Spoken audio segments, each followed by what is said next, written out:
No, but it's not. Let me see this. So our agenda changed. No. Why is it No, he's just wandering around there and making sort of. pretty welcome? Take a fellow. Jesus. Hey, man. Sign a blue sheet. Sorry, they He's got one up there. Now you got it. Thank you. I'm sorry? You? Oh, God, yes. Yeah. You were all official. So for better or worse, there is no assumption that the working group ADs ever show up in a meeting. It is not automatic.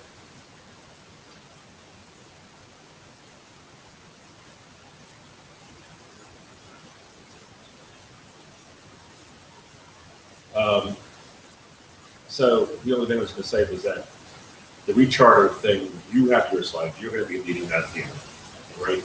Okay. You're in. So back here, so we'll Yeah. Thank you. back. Can you just change that to? That's why it's up. Thank you. That's okay.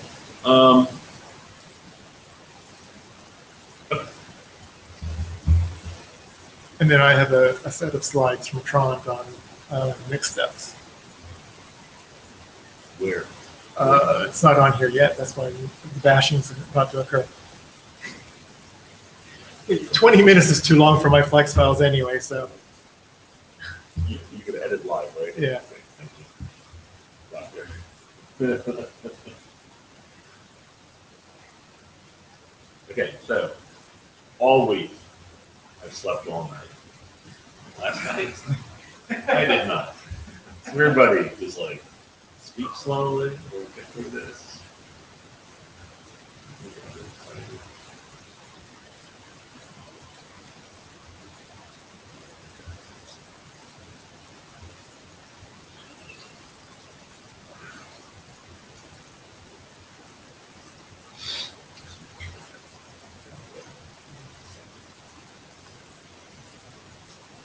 Where's your next? Probably not singing. Huh? I'm on the road to nowhere, so you know. That's the title of the slide deck. So Where to next? sometimes I don't have a choice. They just arrive, the titles. Okay.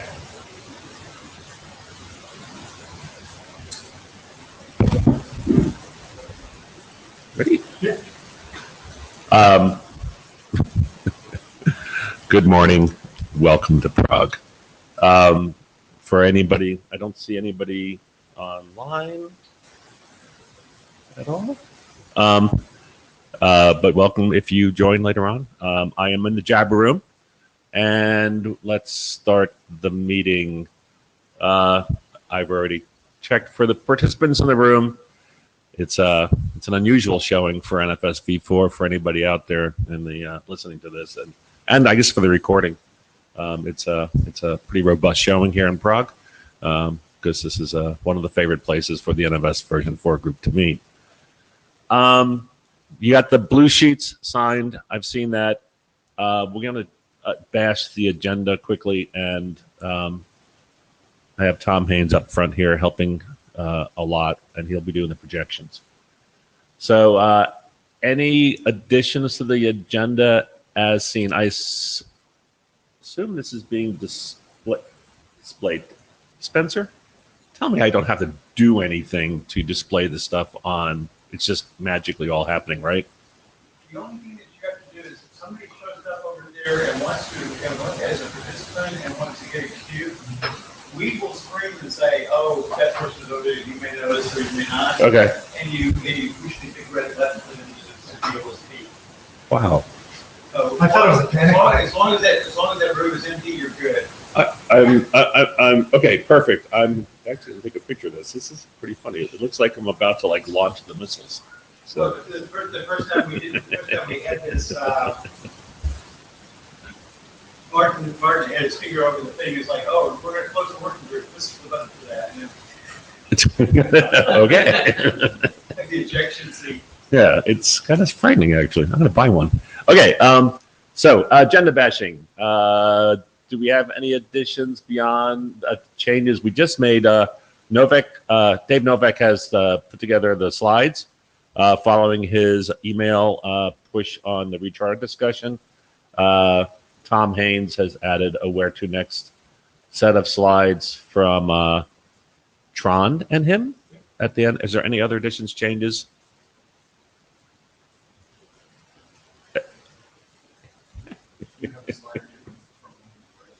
Yeah, but I put them in my. I reserve some space. Okay. So then, then the note well. So when you registered, you had to read the note well. It's a new note well. It's been updated. If you're the summary is, things we discuss here are essentially for use by the IETF. If you are aware of anything that is something that we should know about in terms of encumbrances and such regarding IP for any of the items under the discussion for the working group or within the documents, it's upon you to disclose them to the IETF, and then we figure out where to go from there. That's the gist of the note well, but if you'd like to read it again, please do at your leisure.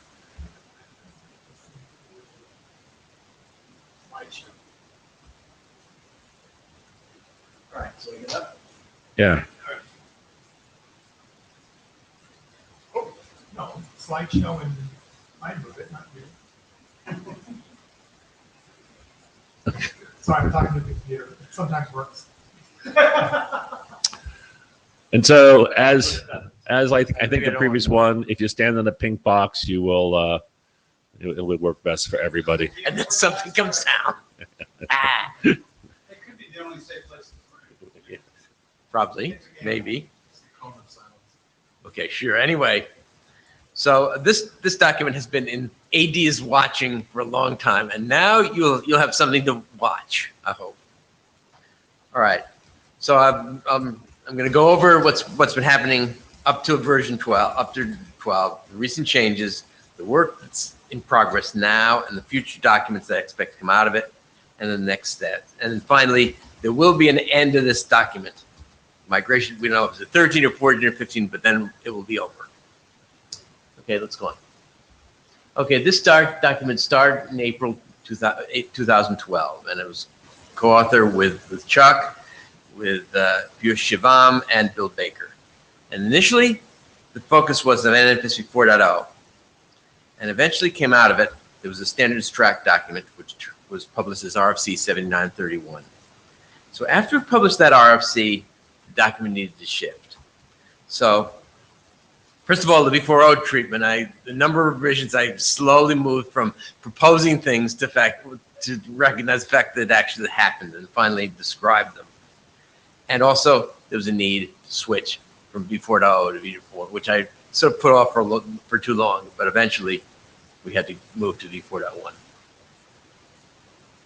All right, recently we've gotten more serious about V4.1 state migration. For a while, I'd been assuming that would be simple. We didn't have the problem with uniform and non-uniform client ID strings. So I said, oh, we don't have that, so it'll be easy.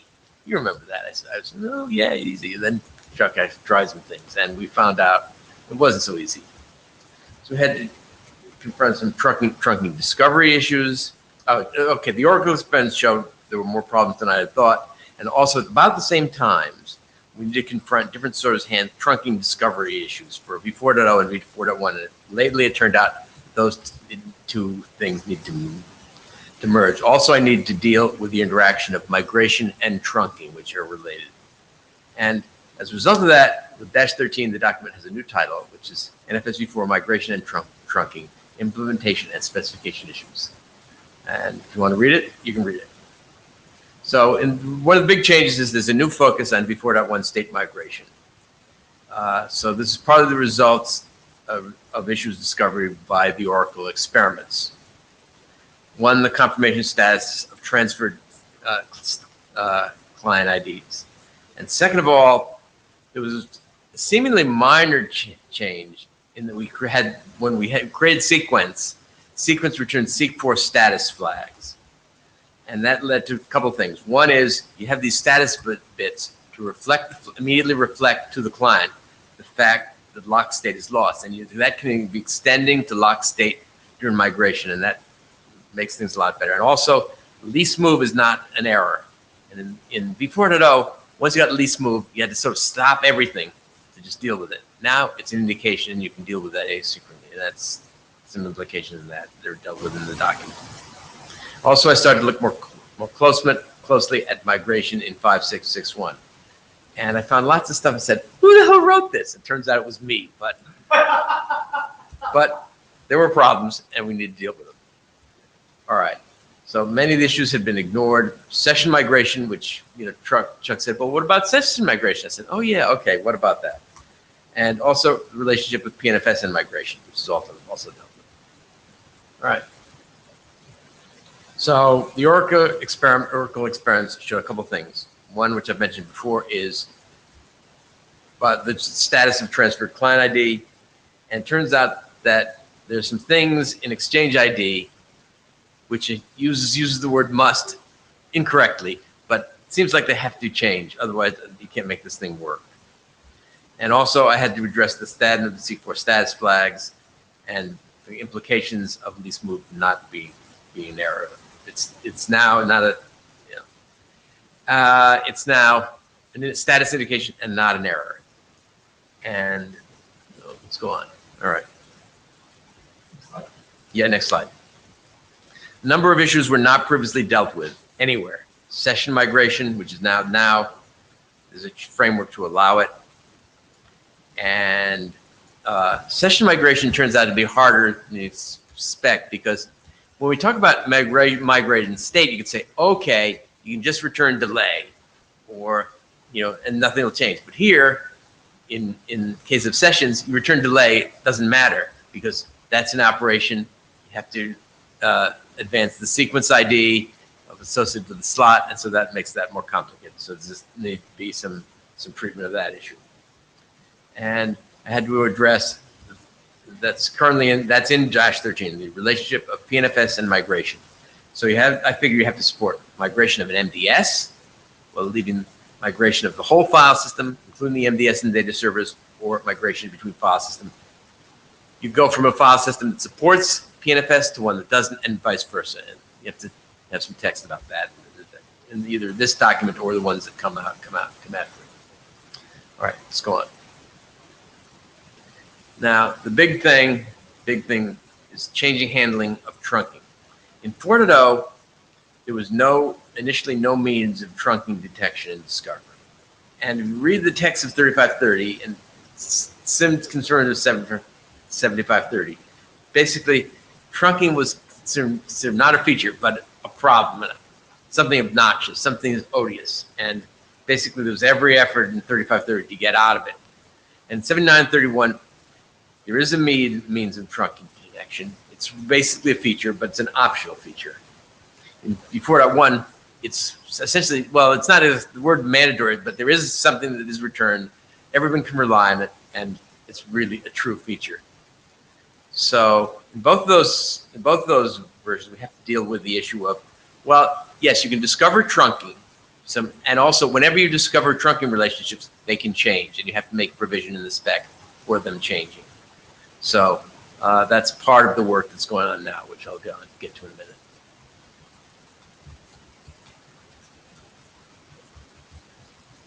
All right. What I'm working on now, I'm working in what's good. This is an intermediate slide between. That was when I actually wrote this. I was working on it. Now it's sort of in a future document. But anyway, basically, the big problem in migration in 5661, as I read it, was it says, gee, you can have address A and B to get to a particular file system. And it treats them exactly as it says, oh yeah, these two replicas at address A and address B. As a result, it obscures the fact that trunking is going on. It says, oh, there's these two replicas on A and B, and magically they're coordinated, and it addressed trunking, but implicitly in a way that was very hard to do. And when I tried to pull those apart, I had to change a lot of things in the document, and that's what we see in the subsequent slide. Also, as a result of that, there was confusion with other cases in which two different replicas, truly different replicas, were dealt with simultaneously. So we need to distinguish trunking from using two replicas simultaneously, and distinguish migration from switching network addresses without migration. And as a result, this was one of my big confusions when I wrote 556 was the treatment of service scope. I somehow assumed that if you share the same scope, you'd somehow have some degree of ID sharing, and it turns out none of that happened. Basically, people who have the same service scope, they basically it's used as a qualification for server owner, and basically I rewrote that to reflect what implementations actually do, and I'd like people to read that and make sure that's conforms to what people actually do. And Make that in an email request. I will do that. Yeah. All right. And then of course the big gap was basically, while 7530 talked about transparent state migration and made some mistakes about it, 5661 didn't talk about transparent state migration really at all, essentially. And so I had to correct that. Let's go on now. So there are two future documents which are being prepared. I have some pre-draft. I'll submit them sometime after IETF99, probably not in this month, but soon thereafter. One is draft NFSV4-MV0 trunking update. That'll address the 4.0 issues. Basically, it will provide trunking in a way that wasn't there. Basically, what happened is with 7931, we sort of we told you how to do trunking, but there was trunking detection without trunking discovery. And basically, that fills that gap and integrates trunking with migration in a way that will also be done in 4.1, but they're different because in 4.0 it's an optional feature. And then I'm working right now on draft Novec NFSV4 MV1 multi-service namespace update, and then I'll address the 4.1 issues. Now, as I said, these IDs I'm not promising a date, but probably, I think mine will next month. I'm assuming Andy's will be about the same thing. And those could be a basis for standard track documents in the working group. When Chuck mentioned request to working group, I'll probably, after this meeting, send some email about the fact that, that's something that the working group should consider. All right, now this is actually a slide that was provided by Andy. All right, so he's the lead author, but it's also co-author with Chuck and me, and it parallels the treatment of 4 version 0 of the multi-server namespace update for v4.1. It adds trunking as an FS location attribute feature, as I didn't do in my document. Migration issues were already handled in RFC 7931, and I think satisfactorily. I hope satisfactorily. And clarifies this document. Andy's document clarifies the means of trunking detection and discovery. Hey, Dave. Just have a question about Mention your name. Chuck Lieber, Yeah. Oracle. Just have a question about the relationship between 7931 and this document. Now, is this going to update 7931 or is it updating 7530? What's the relationship? Well, I believe it will. Right now, it will update 7530. I think I've looked at this with Andy, and I think it will not need to update it because update 7931. But it probably will reference it, but I don't think it needs to update. So the thing we're impinges on migration is the interaction of trunking with migration and replication. But I don't think that it contradicts or modifies anything that's itself in 7931.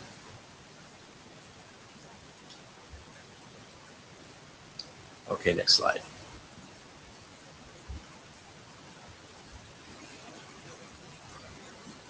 So Andy's going to make a number of changes in Section 8 of 7530. So he's going to add trunking detection and discovery, and he's going to cover the case of uniform client ID not in use. You can't do trunking detection, but you can use the server host names that DNS provides in the case where DNS provides multiple IP addresses. There's a new section on the interaction of trunking, migration, and replication, but that doesn't modify. It adds to it, doesn't modify to what's in 7931. And there's some new security considerations text, which I don't know. Okay. Now, I'm working on this document right now, the update for multi-server namespace, and that also is co-authored with Chuck and with Andy. So one is the lack of a state migration section in 5661. My fault, but needs to be corrected. We'll have to deal with the possibility of session migration, and we'll deal with the differences in the recovery model due to the C4 status bits, and PNFS and session migration, as I mentioned before, and the mishandling of trunking in RFC 5661. And this winds up providing for V4.1 trunking discovery as opposed to trunking detection. So I think this is actually in response to a question that Andy, that Chuck said earlier. Okay, basically, Andy's earlier document on trunking is basically replaced for V4.1 by this document, and for V4.0, it's replaced by the document that Andy's doing. And so Andy's probably going to just let that document expire and be replaced by these two. That document is client multipath. It's named client multipath. Yeah, that's and right. it's currently a personal draft. This is Chuck Lieber, Oracle again. I had a question or a comment about the session migration. I think that's important to document, but I'm not aware of any plans of an implementation by any vendor. So that's kind of a concern that we won't be able to test the completion of the session migration comments that you're going to put in this document. Well, so that's it. I'm planning to put it in. I think it's important. Asked for it. I asked for it. I think it's important, but I'm just raising a concern that we don't have a. There's Spencer Shepler. Hi, Spencer. Hey. Me actually take care of this with my settings and turn off my network so that we don't get interrupted anymore. Okay. So yeah, I'm just. I think it's important for us to do the work. I just wonder how we're going to verify it. Okay. Well, so I'm just, you need a client. I guess I'm identifying a testing gap. You know, I'm really good at that. A client. I can't commit right now, but that would be. I'd Me be neither. looking to do a server if you did a client. Wait, sorry, you're in the wrong one. I'll get there. Okay. I think my essentially. Which one were we at? I don't know where it was. Neither do I. I can't seem to get the one that we were just at. Well. Oh, I'm sorry. Well, Sorry. forget it. I think I said what I had to say. Wow. Whatever it is you're doing is very impressive. I know. Who's up next? You, I Okay. think. What is this Hiding thing? the microphone. I'll give him- Got rid of my slides, and he says, "I'm next." Okay, sure. Go ahead. Flex files. Yeah. Got it? You. Slideshow. All right. I can. You're gonna hit the little buttons there. Good. I can do that. Okay. Stop. Just talk faster. Yeah. So, The flex file document has been on hiatus for 2 years. We passed it through the working group last call, and yet we had a major review that came in, so we unpassed it.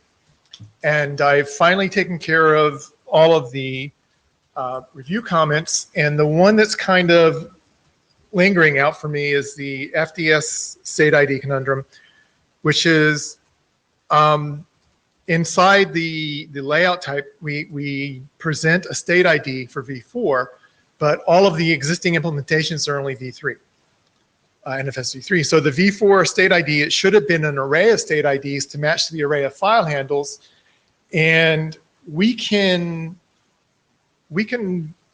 pave over it and say, oh no, we really meant for an anonymous state ID in the loosely coupled and a globally state ID in the tightly coupled, but you know, I fucked up, and I want to really kind of admit that in the paper and say, we've got a bug, or it can be a feature.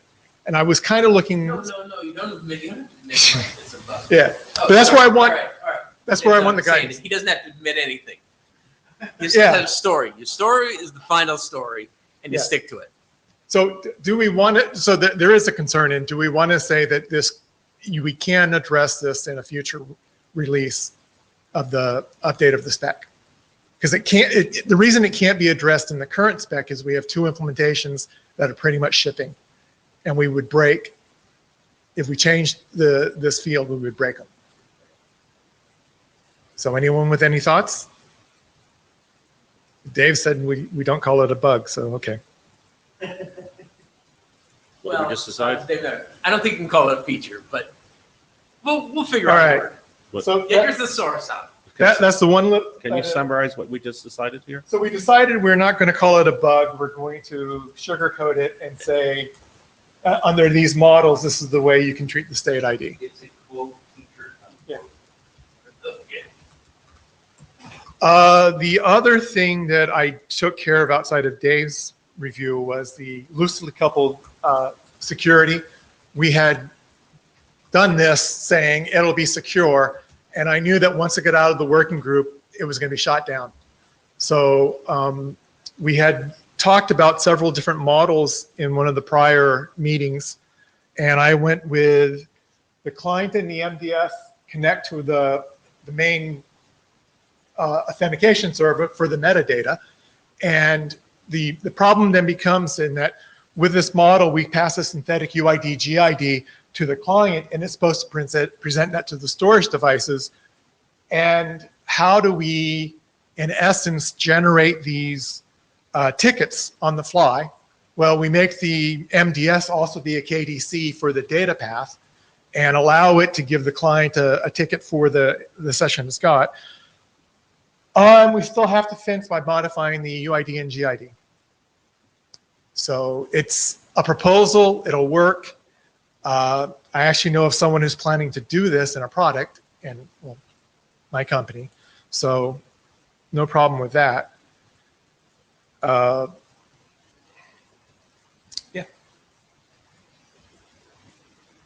And then the IANA considerations, we've had to pull out 2 things. We want to talk about the layout type. We already had that in place.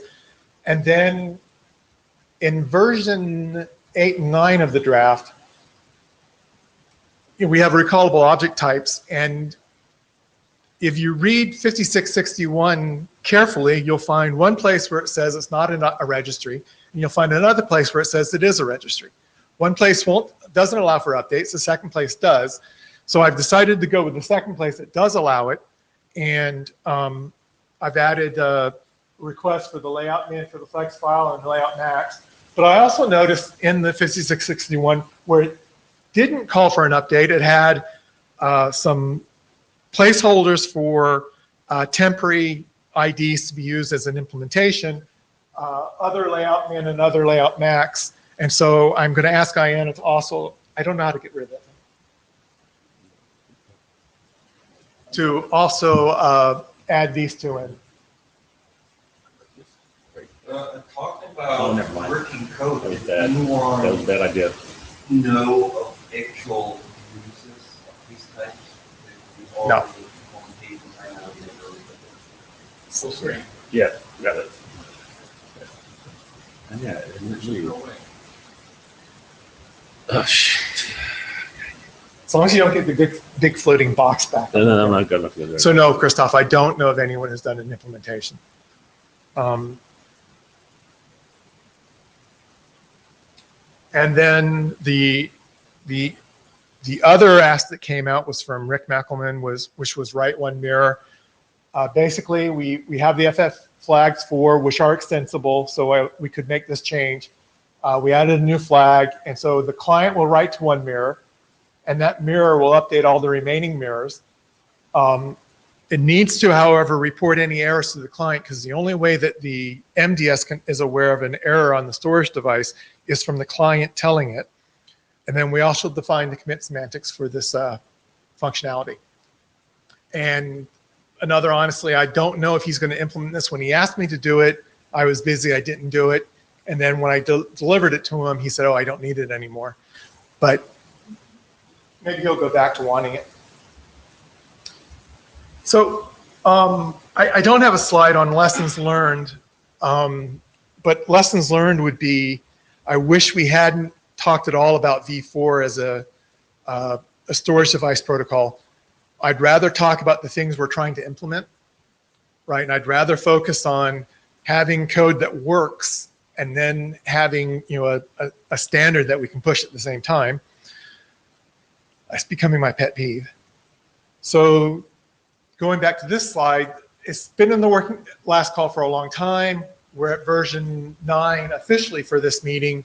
Actually, it's at 11 if you look at the changes made this week, and I could push a version 12 at any time. We need another review cycle, and I'd like to get it back into the last call.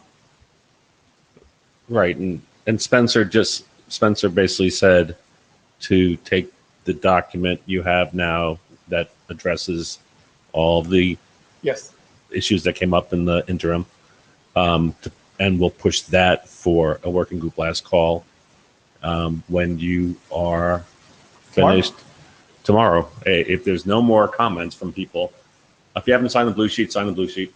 That's how we keep our room. So yeah, push tomorrow. If there's no further comments from, which if nobody in this room is doing it there. So, okay. Right, and then I don't have it here because I didn't think I was going to have it ready. I've also got the layout types document it went through the same conundrum, and it's also, as of like 6:30 this morning, because I was jet lagged, it's been updated for the review comments, and I'm going to also push it for working group last call.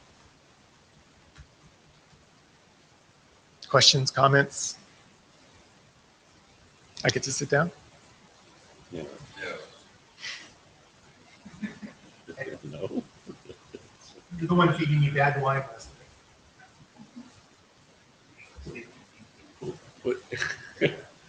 Wait, you went for beer after I got in that taxi. By the way, who dropped me off at the bottom of a long flight of steps.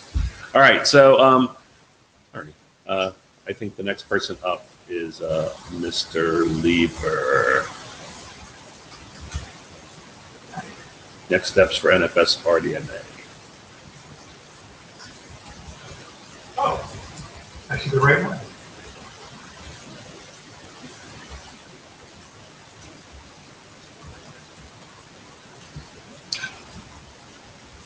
What?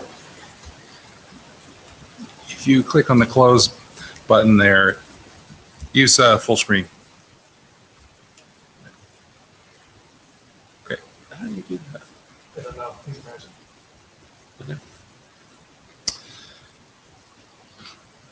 Go ahead. Yeah. So I thought I would really quickly review exactly what NFS RDMA is, so we're all on the same page. There are so few people in the room that maybe I don't need to do that, so I will go through these very quickly before proceeding with the meat of my presentation. So we know what DMA is. That's a device that is able to access host memory. Remote DMA is when a device transfers data from a host memory to a remote host on the network. The point being that the data movement is offloaded and the CPU is not involved with the movement of individual bytes. So NFS over RDMA uses this mechanism to move data payloads of I/O operations, that is read and write. Next slide. So with the latest version of Linux and some rather fast networking gear, I'm seeing these kind of benefits over TCP. 4 times greater throughput over NFS over TCP for large payloads. In fact, I was able to get NFS read to go at line rate as soon as we got big payloads. So it was moving very close to 52 to 56 gigabits a second. I can double the IOPS rate, 8 kilobyte IOPS over TCP, NFS on TCP. And another benefit that we really like is in VM guests, we can see very good performance. Usually with NFS over TCP, there's quite a bit of overhead for doing network operations. But with a virtual RDMA device, a virtual HCA in a guest, we get close to bare metal performance. So I think that's important for virtualization environments. Next slide.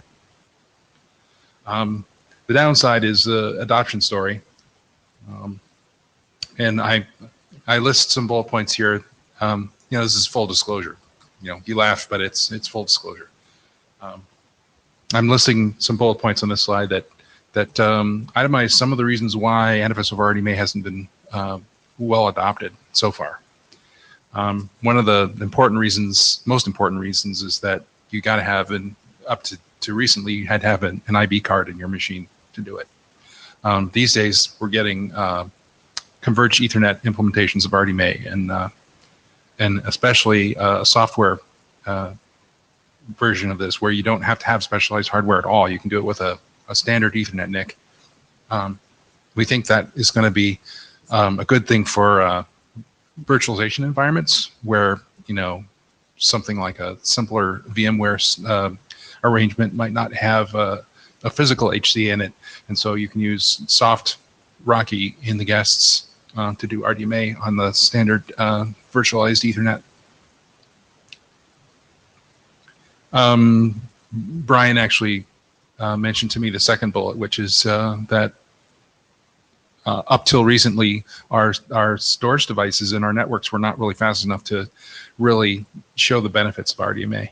And so, a lot of people said, well, it's no faster than TCP. And it's like, okay, well, nowadays, back when we're talking about 10 gigabit InfiniBand, that's probably true. But now that we're talking like 56 and 100 gigabit InfiniBand and Ethernet, and these fast storage devices, it's very clear that there is a benefit to offloading data movement.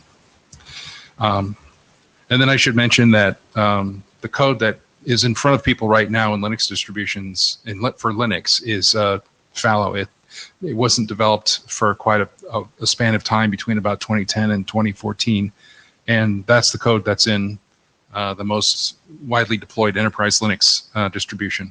And so people can't use it because the server doesn't work. The NFS over RDMA capability does not work in RHEL 6, and the client has some operational problems. It hangs and crashes. So the one in RHEL 7 is actually pretty good, but the one in RHEL 6, which is a common one, is not. And so that's why people have not widely adopted it. Next slide, please.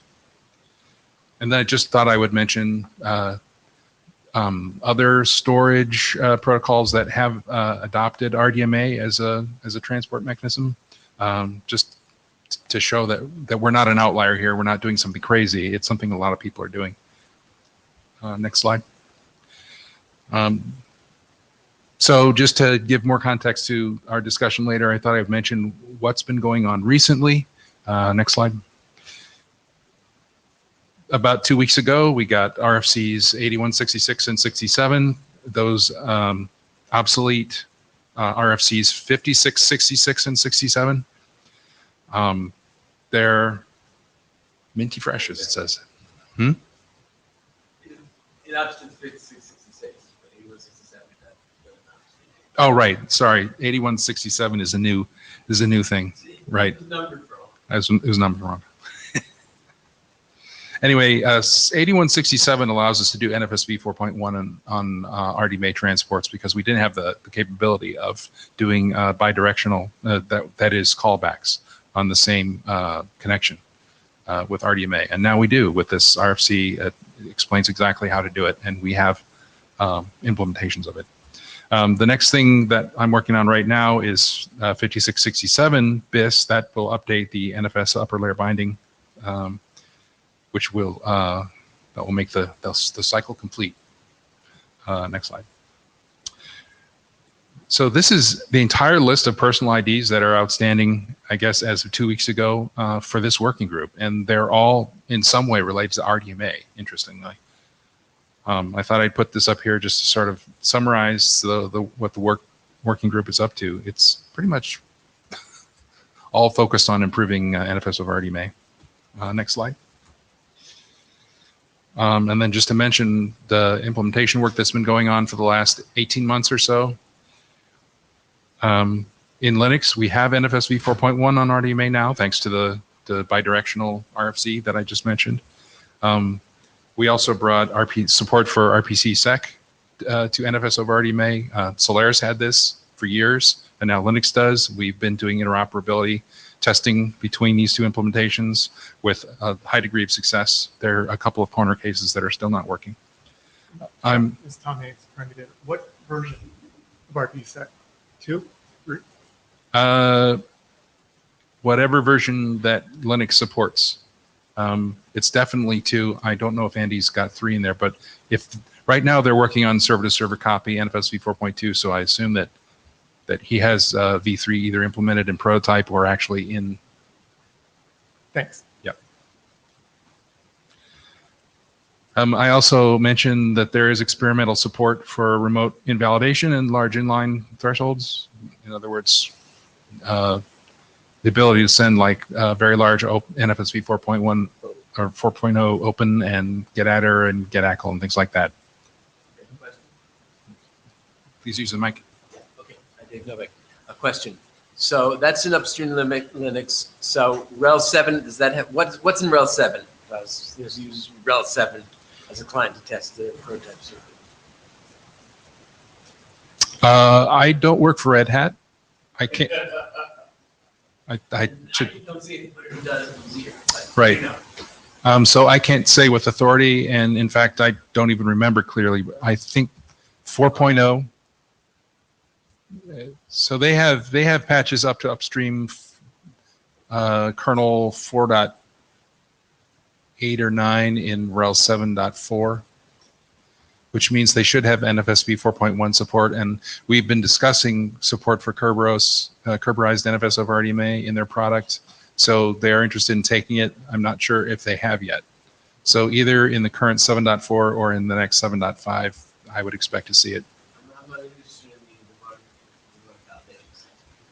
What about remote invalidation? Yeah, whether that's in August, that's in. I haven't looked. I don't know.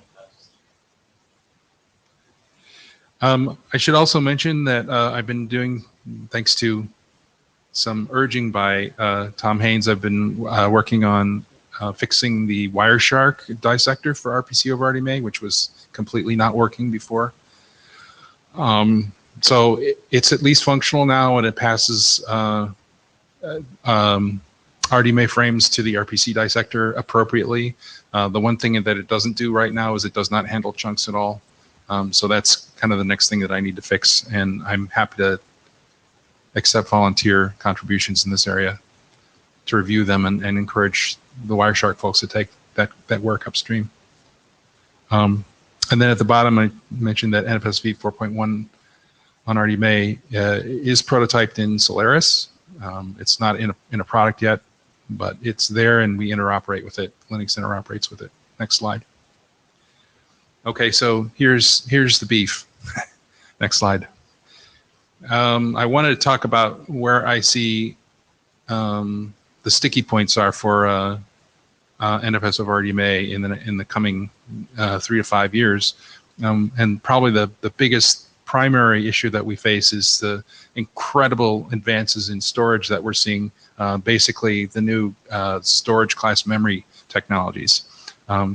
These things are 2 or 3 orders of magnitude, and I'm not exaggerating, faster than what we've had in the past. Even things like SATA SSD. So a primary consideration is that they're so fast that they're outpacing the ability for the NFS and RPC stack on the client to keep up with them. In other words, the latency of going through that stack is like on the order of 25 to 30 microseconds, and the latency of the storage technology is on the order of 2 or 3, and the latency of the network fabric is 2 or 3 microseconds. Next slide. Another benefit is that we have memory semantics. We don't have to do an I/O. There's no context switch. There's no interrupt on the server.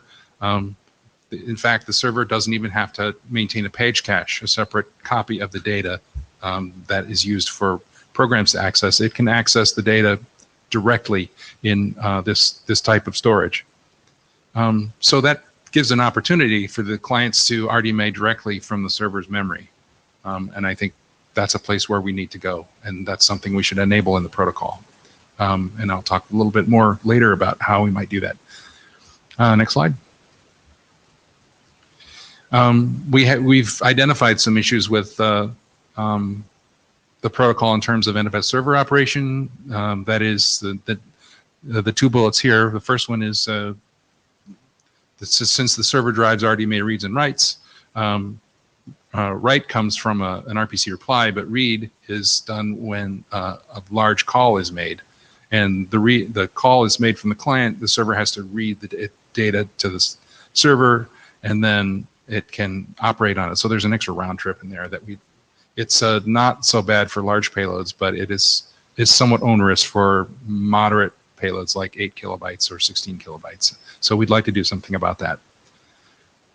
And the other problem is that the RPC over RDMA was architected so that during the XDR parsing of an RPC call, RDMA reads could be done to pull the data over. The problem is if you want to identify what memory you want to read into, the best thing to do is wait until you've actually parsed the NFS file handle. And that's not done in the XDR layer. It's done up in the top layer of the NFS server, figuring out what file system it goes in, what inode it goes with. So at that point, you can actually pick the pages that you do the RDMA read into to eliminate another data copy. So I think we don't have any implementations that do this. It might be possible with Linux, and I'm looking at that right now. And I'm not sure whether that's going to be a protocol issue or an implementation issue. We'll see. Next slide. There are some significant client operational issues that are the result of the protocol. One is that we've got a problem handling POSIX signals. When a signal happens, like for example, user does a Control-C, the RPC that is going at the time has to be terminated, and that is we require that the client invalidates the write chunks that are associated with that RPC, which makes them inaccessible to the server. But the server doesn't know the RPC was canceled, so it will eventually try to write into those chunks. And when it does that, it will get a remote access error, and probably the connection will be lost. So that's kind of catastrophic. We don't want Control-C to cause that kind of interruption in service. Certainly, it's quick to recover from that, but there are other consequences to losing the connection that it's just not desirable. So we'd like to have some way of terminating RPCs in a way that the server isn't going to cause the connection to drop next time it tries to reply.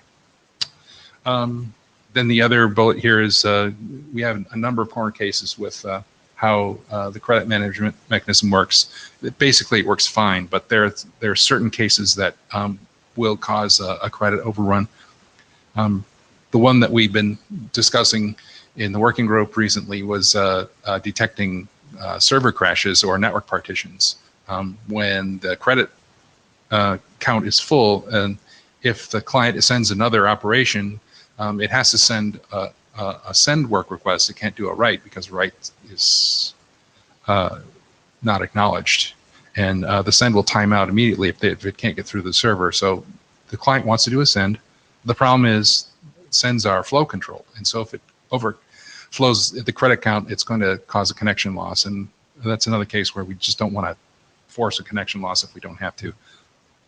Right now, our implementations, when we retransmit RPCs at the upper layer, we actually drop the connection because that we can't account for credits on both ends when we retransmit an RPC.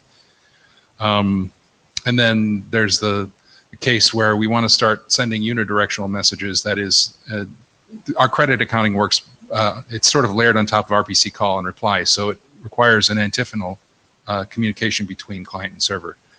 The client does a request, how many credits do I have? The server replies with a grant. And so it's a two-way thing. And if we want to do unidirectional messages, for example, control messages in the transport itself that are not associated with an RPC, then we have to have some mechanism for managing credits in that case. Next slide. A number of security issues have been pointed out to me. Probably the most important one is the second bullet. We don't have, the transport headers are completely in the clear on the fabric. And there's no integrity checking, not that there needs to be with InfiniBand, but maybe there needs to be with Rocky. Rocky v2 is routed, and so I think that it becomes more and more important to at least protect the integrity of the transport headers and probably also the confidentiality, make them private. So I think we need to consider that with the next version of RPC over RDMA. Next slide. We've been talking about a number of ways to expand the set of error codes that is in the base transport protocol so that the two sides can recover a little more facilely from various problems that arise.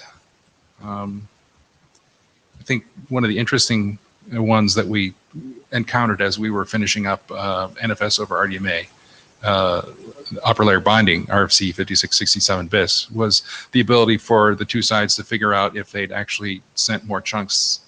If the client sends more chunks than the server can handle, there's really no way in the current transport protocol to report that and to have the client, oh, well, maybe I should simplify my request and try it again. It can't do that right now. I think a next version of RPC over RDMA might propose a broader variety of error codes, some of which are listed on this slide. Next slide, please. I also posted a personal draft that describes how we might get rid of reply size estimation. The client has to estimate the memory resources required, the largest size of memory buffer needed before it sends an RPC call. It has to allocate those in advance, and so it has to estimate how much might be needed. And sometimes it can't do that. There's just the protocol, the upper layer protocol doesn't give it a way of saying, well, it's going to be this big. So what if we got rid of reply size estimation so that the client didn't have to do that? Well, the way to do that is to make a mechanism that the server can use to put up the reply and tell the client how big it is and let the client read it with RDMA. So I propose that in another internet draft. Next slide. There are a couple of other things that we were thinking about with RPC over RDMA version 2. The key one, I think, is being able to extend the transport protocol, because we obviously aren't going to be able to think of everything it needs to do today. So Dave's written a couple of IDs on that, and those are available for people to look at. Next slide. So how do we put these, how do we realize these dreams and aspirations? Next slide. So what I've done is I've broken up the set of work that we probably have to do into 3 groupings. These are kind of orthogonal with each other. We can do all 3 of them. We can do a combination, or we can do none of them. So let me walk through them. So the first one is to focus on upper layer work only and not focus on RPC over RDMA at all. So that would be some of Christoph's work with PNFS. I was hoping that we could expand the ability for the NFS client to handle multiple connections easily, and that would be the trunking work that Andy and Dave are helping out with. So as I said, that would involve absolutely no work with RDMA itself, except for, I mean, the RPC over RDMA transport protocol. Next slide. The second sort of orthogonal direction is continuing to incrementally improve RPC over RDMA version 1. The big piece of work there would be giving us the ability to negotiate new features. We had a proposal on the table to do that, actually maybe more than one, and there's been an objection to that proposal that we need to discuss. But that's kind of where that is now. I've got actually a new version of CM private message, but I'd already renamed it, assuming it would become a working group document, which we don't have agreement on yet. So that's just sort of waiting in dry dock at the moment. Next slide. Then grouping 3 would be to pursue deeper changes to the protocol, and that would require a version bump. Final slide. So those are the 3 directions. Are there any other directions people can think of that we might want to go with this? Are these interesting to people to continue pursuing? Which ones might not be interesting? This is the group discussion part of the talk. You're all good. All good. Yeah. The chair's comfortable with that? That everybody just committed to working on all of this? Yes. Yeah, I'm comfortable with that. I'm So- working on one of them. I'm working on 2 of them, really. Okay. And anyone else wants to have another one, they can too. Yes. So, call me unimaginative, but I think probably take it to the mail list with a slight priority item, because you mentioned a bunch of things, the things that I'm concerned about. You mentioned a bunch of things for a possible future work for RDMA, and things that are things that would require work, or at least collaboration, I would think, for moving forward. So if you prioritize them and give them a list and say, hey, these are the things that are of interest for the future, that would help me on the mail list. That's all. Does that sound good to you? So I can actually be a little more collaborative about my own feeling of what the priorities are. Oh, that's no. Yeah, send them in your priority list, and then as to what you think we should be doing, and feel out the mail list and stuff, and see what else see who's take bites and who doesn't bite, and we'll work from there. Okay. Okay. So you're comfortable with the way I'm framing this? Yeah, I'm comfortable with it, and everybody else in the room seems comfortable with it. Yeah, and Okay. I'm noticing that there's not a lot of remote participants and stuff. That's why I'm saying put it to the mail list. Sure. Okay. Some people go left, get left. Yeah, I know. It's a bad time. Yeah, but I mean, if we look at what's The going chair on, recognizes Christoph Hellwig. Yeah. Hello. I mean, looking at what's going on right now, I think there's just plenty of reasonably low-hanging fruit in the implementations.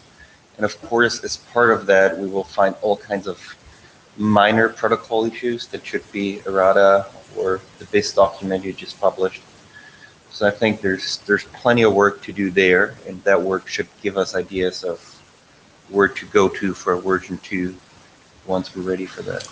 So sounds like you're interested in focusing on the group 1 work and implementation improvements, which I didn't mention. I should have mentioned So, that. I mean, I think the point is a new version of the protocol isn't suddenly going to fix all that low-hanging fruit we have anyway. So to me, it makes sense to prioritize on that and record the lessons learned, maybe do drafts of version 2 for now without too much focus on implementing and shifting it until everything else is sorted out. That would be my approach, but I'm not driving this, so I'm not the one to decide. Right. I'm not looking for a decision today, but I am looking for feedback. So thank you for that. Yeah, I mean, I tend to agree that there's a lot of room for improvement in the implementations. As I said, there was a long fallow period, and I think that affected more than just the Linux implementation, during which we could have been improving the implementations and finding these problems, and that we just weren't because nobody was working on it. And now we're coming back to it, and and the other pieces, the ecosystem has been improving as well and changing. And there's a lot of work to do there. I don't think we've hit the limits of RPC over RDMA version 1 yet. Okay. All right. Thank you, Chuck. Mr. Elwick. Which one do you want first? Let's start with the one that's nice and simple, short. All right, so another little status update on the NVMe mapping for the SCSI layout. So I talked a little bit about this last year when I had the first draft out a couple of weeks ago or months, but now I don't know. I did a second version of that after some feedback from Dave Black. And not much changed. There was a couple smaller updates. The biggest visible change is, I think, that the SCSI layout draft finally got published as RFC 8154. So at least our dependency is stable now. It took forever, yeah. And just the little background slide, I guess everyone's already seen this. So that the point is that until a short time ago, if you were talking about remote shared storage, it was basically some flavor of SCSI, fiber channel, iSCSI. Some people did shared SAS arrays, whatever. And the new kid on the block, NVMe, which was designed initially as purely an interface for PCIe attached flash, has been growing, and all the usual SCSI people are involved now. And there is multi-initiator in SCSI terms, which is multiple hosts, and NVMe terms. And it has a copy of SCSI persistent reservation, similar device identification, yada, yada, yada, yada. And the thing that kind of makes it interesting is what happened last year, that we finally got NVMe over fabrics specified, which transfers NVMe commands over, well, network in the broadest sense, transports. So it came out with an RDMA transport. There's a fiber channel transport going on, and the fiber channel committee, which is supposed to be done really soon, and now work on the TCP transports going on. Sort of a nice SCSI replacement. So people are eager to see something like the SCSI layout for NVMe, and as the author of the SCSI layout and one of the people active on NVMe, people asked me if that was possible, so I came up with that draft. And I've already seen it pitched at Silicon Valley startup slide decks to their investors already, so there must be some interest. And as I said before, actually, is all the two features from SCSI that we really need in the SCSI layout, which is persistent reservations and a good way of device identifications, are just as possible in NVMe. And fortunately or not fortunately for us, depending on how you want to see it, there is a document published that's called the NVMe Express SCSI Translation Reference that even details these mappings. The problem is that document is pretty bad quality and out of date. And yeah, so that is actually the major stumbling block with my draft is, do I want to rely on that specification, which should be doing all the work, but is not really up to the quality of what you would expect from an IETF specification or T10, T13. And yeah, and the other kind of major issue that came up, and Dave brought it up last time, the other Dave brought it up this time, is should this really be an informal draft as it is right now, or should it move to standards track and maybe eventually working group document? And now it's 2 Daves against 1 Christoph, so I thought I'd get away with informal. So I think I'm finally convinced to move it over to standards track and propose it to the working group, which will also get me out of the work of replacing all the IETF99-NFSV4-20170720-0930 words, which would be annoying. And then the next major issue is what are we going to do with the SCSI translation reference? Currently, NVMe is starting up again to do updates on that. So I could bring my feedback in there, or I could take bits of it to here. David, Black with a few perspectives from NVMe. Okay, one really important thing that sounds like a nit. For NVMe reservations, reference 1.3 and require that, not anything earlier, as there are some unfortunate but very important bug fixes in 1.3. It turns out that reservations as specified prior to 1.3 don't actually work the way you want them to, although it is quite possible that this layout doesn't depend on the things that were broken. So that was actually one of the other updates that I forgot to mention. So in addition to updating to the published SCSI layout RFC, it updated the NVMe reference from 1.2.1 to 1.3. Now, I wish I had a magic wand which would get me 2 full-time standards engineers to go fix the SCSI translation spec. Unfortunately, I don't know where to find the nearest outlet of Ollivanders. So that was a joking version of an unfortunately serious recommendation, which is, I think you need to spec what you need directly against NVMe 1.3. The updates that are being done to the translation doc are being done selectively to solve a very specific problem, which is that independent of how long the SCSI IO command survives, SCSI enclosure services will be with us until the next ice age. And therefore, that has to have an accurate translation, and that's pretty much all they're working on.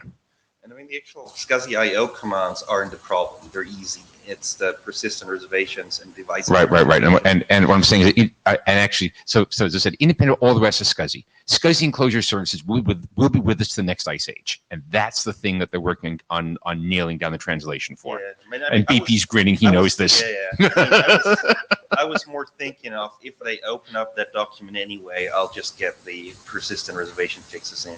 You could do that, but as I said, it's still not going to be a real good spec. And I think that the best bet is to reference exactly what's needed straight out of the base spec. Version 1.3 is a minimum. Yeah.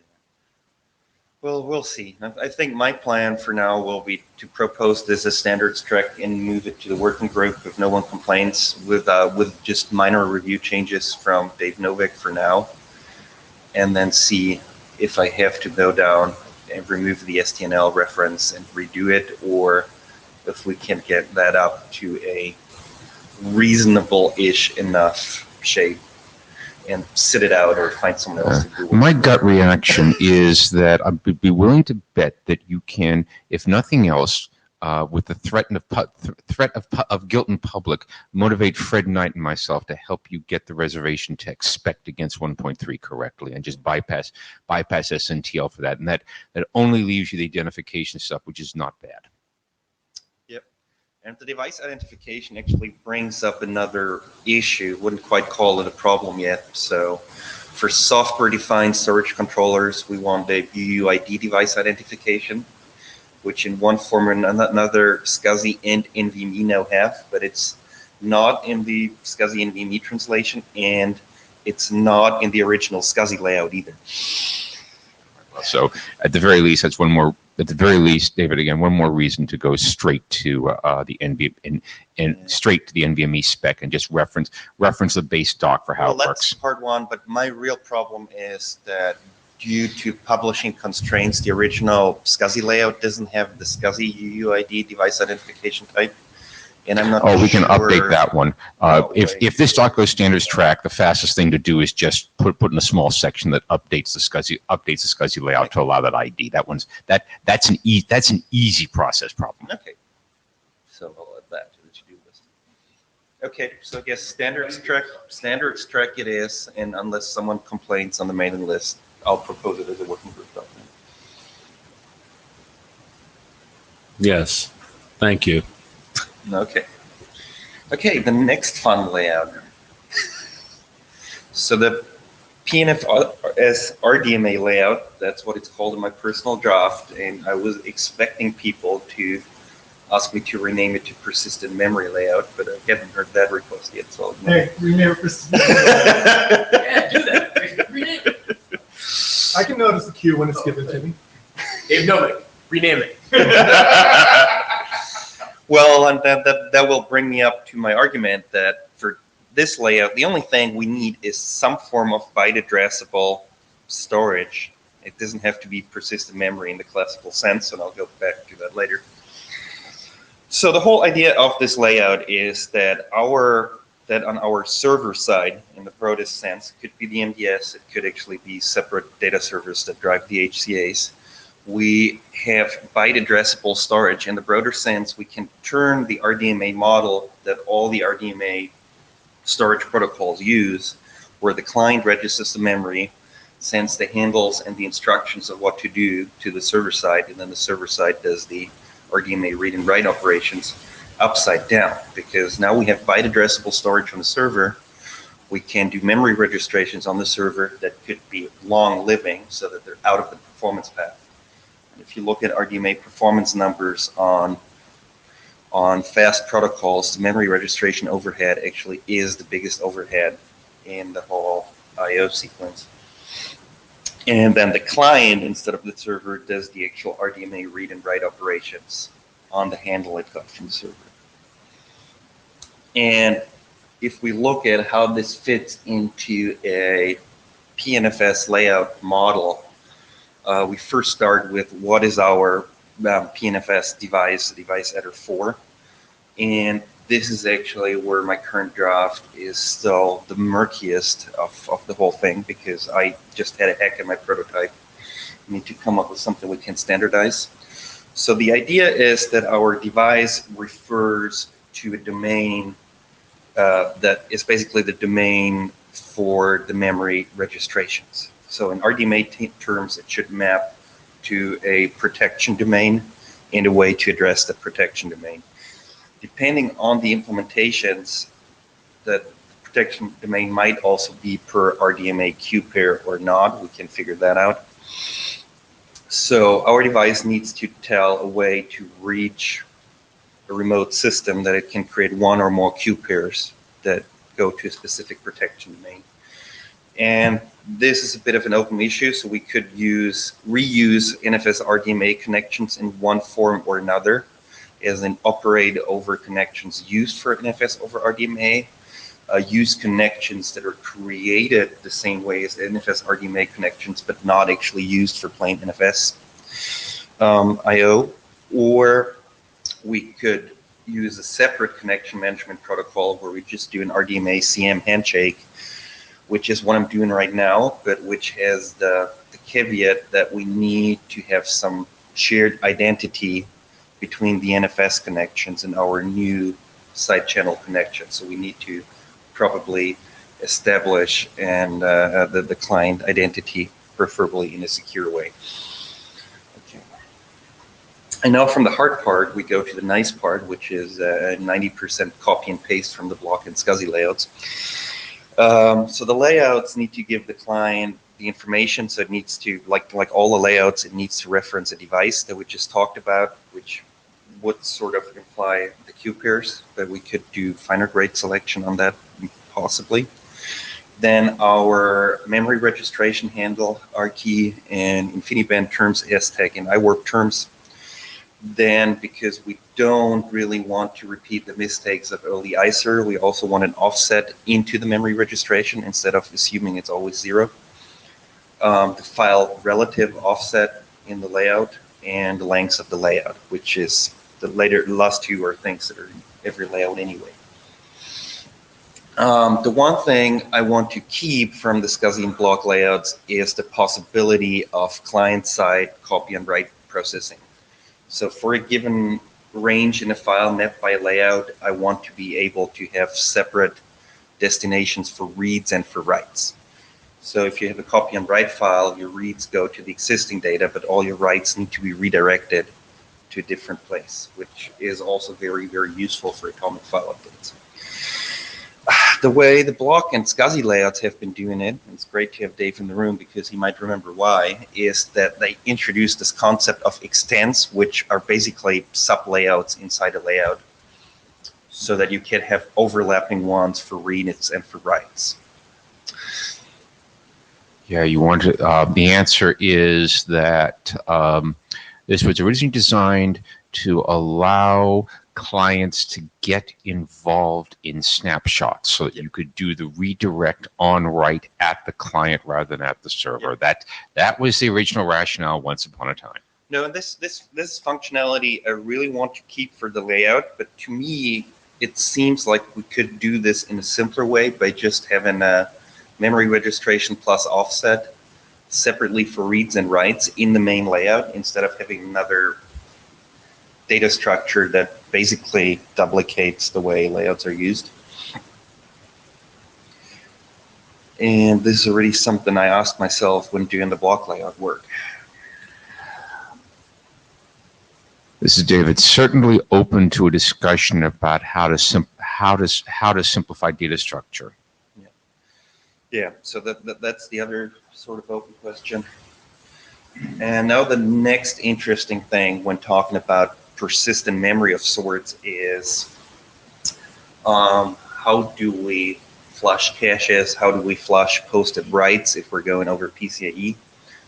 So RDMA write operation, just to look at one of the two prototypes I do, where I go to bar on a PCIe device, it's all posted writes and we need to flush them. But it would be pretty similar if you have, say, a battery back DRAM on the main memory bus. If that's a cached mapping, we might have to flush caches as well. So there's interesting cache flushing requirements depending on what your actual byte addressable storage is in the back end. And for some other interconnects, like non-cached mappings on the memory bus or upcoming cache coherent interfaces, there's about 15 to choose from right now. None of them has more than 3 vendors supporting them. And for those, we might be in a lucky place where we don't really have to do any explicit flushing at all. So, do you want to go back to the previous slide? No, go to the next slide. Okay. You're very last bullet just states. Yeah. What I care about. So right now what we're doing in SCSI and block layout is that cache flushing, if required, has to be done by layout commit, and every write is followed by a layout commit eventually. The flex files people realize that this creates a nasty bottleneck because now every write eventually needs to go through the MDS at layout commit time. And if you're doing synchronous I/O, which people like persistent memory for, that means for every round trip, you have another round trip to the MDS. So what we want to do is do the same trick that Flex Files did, is make the layout commit optional. So if we know we don't have to flush at all, there doesn't have to be a layout commit or any commit. And if we get a transport that supports the RDMA native flush operation, so there was some talk of it. Currently, work is going on in the IBTA, but they're a closed organization, so I don't know the details. And well, what matters, this is David. IBTA will do what IBTA does. The crucial question here is what's going to land in the verbs, and when are the verbs going, and when is the verb for flush going to be supported across all the usual suspects? Yep. And I don't have visibility. Does anybody have visibility into what's going on with the fabrics verbs stuff? Okay. Any news on the rumor on the in progress flush verb? I don't have dates, but they're having very substantial technical conversations about exactly how it's going to work, and all the right people are involved. Right, and I expect some of this will be very soon. right, and and this is David. That bottom bullet is exactly where this wants to land, which is if you're doing a write over RDMA, you want to issue an RDMA flush, and at that point we're back to NFS like write persistence behavior. Yep. I think that's one of the main benefits for using this particular. But the point is we actually need all three options, right? We need the option to layout commit, we need the option to flush, and we need the option to do nothing. Because if you're doing things like the copy and write processing I did earlier, or hole filling, same way as block does it, we will need the layout commit eventually, because that's something you will need the MDS involved with to manage the files to metadata. So basically for every layout we hand out, we need to tell the client on a per layout basis what sort of flush or commit is required. Well, for extent. Well, I want to get rid of the extents, but if we keep the extents, it should probably be pretty extent. Yeah. Okay, so I think, yeah, this is just summary of open issues, which there are a lot of. So connection model, connection management, do we need the extents? How do we support RDMA level flush, especially at a point where we don't know how it's going to look like yet. So hopefully we'll have it before making too much progress on it. And the other thing is, what kind of hints do we need to tell the client how to manage the layouts? And this is kind of depends on how expensive it is to get the layout. So right now we were just talking about what people traditionally call persistent memory. So your memory is always byte addressable and just there, and we get a memory registration to it, which is way more expensive than I/O, but not crazy expensive. Now think of a byte addressable device that is not really the storage device. So think NVMe controller memory buffer. So if we have a model where each client has its own region in an NVMe controller memory buffer, so it's just a PCIe bar that's not persistent by itself. So when we give out a read layout, basically we need to do an NVMe read into its own controller memory buffer, which is actual I/O at layout get time, very fast I/O because it doesn't go over a PCIe bus, but we still have to do it. And in that case, we want the client to get as big as possible layouts and don't just do like the current way. Things like the Linux clients get layouts just when they need it and keep forgetting them. Similar on the commit side is like we could do all this I/O into a CMB and then our layout commit operation, or possibly even RDMA flush, would issue the actual I/O to write it back to the backing device, which for some future memory technology devices might be the right thing to do in an asymmetric way.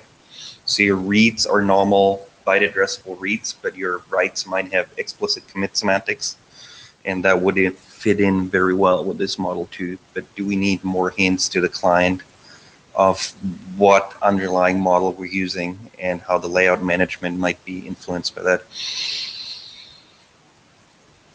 And I think that's it.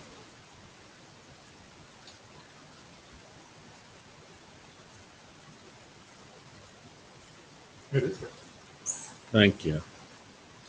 Sorry. Trying to think of something else to say. Thank you.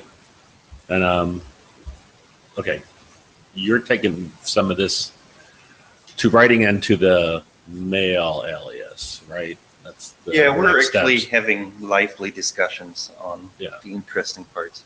Yeah. You know, just for helping people on the mail list at these meetings, we're having a discussion. If you kind of summarize on the mail list, okay, here we are. These are the next steps after we leave this meeting over the next week. I think that would be very helpful as a kind of sync points for the people who are in attendance. That's all. Okay. Done? Okay. Thank you very much. How much time we have? Are we going to 11:30 or 11:45? Well, 12, right. Why? If we're short on time. Oh, I I think forgot. You know, I'm working on a different thing. Yes. Well, I guess. Okay. Yeah, yeah. You're up, right? Yeah. Okay.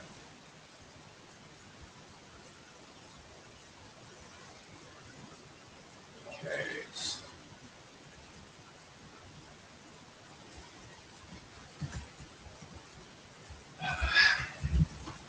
Actually, according to the rules of authorship, Tron's name should be first since he did most of the content. I'll fix that on an edit. So what this talk is about are a set of different ideas that we've been bandishing around of what we want to see happen. So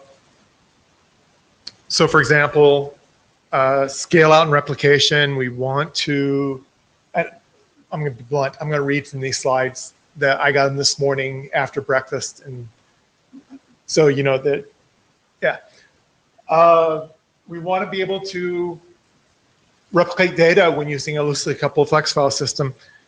And let's see if, so what we want to be able to do is when we migrate data, we want to be able to have the client tell us, or to tell a data replicator what has been moved already, such that the data replicator doesn't have to move what the client has been writing.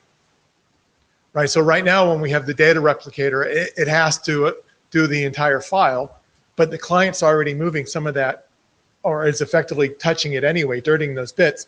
And if it could send out these parts of the files have changed, we don't have to copy that part. Right.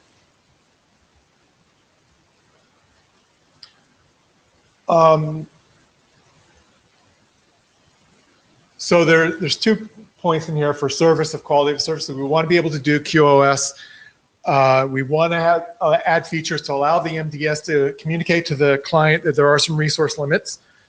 And the big important thing is that we want to be able to change it without recalling layouts. Layout recall is very expensive for us. It's got to be expensive for other people too. And we have a list of pie in the sky. Here's what we want to limit. The second point on here is we have the problem of snapshotting with flex files when you don't have a control protocol to the storage device. So if you want to take a consistent snapshot, you have to basically ask the client to stop the writes so that it will queue them up in memory so that you can have a consistent view across the multiple storage devices. And so that's one of the things we're looking at pulling into the working group. Just stop me whenever. I can make up lies when I have to. So how is this specific to flex files?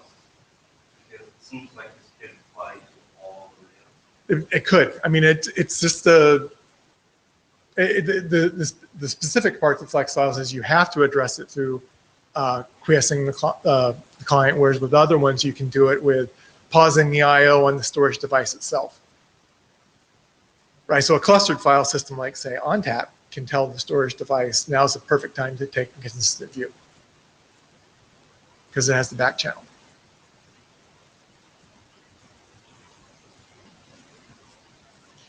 So,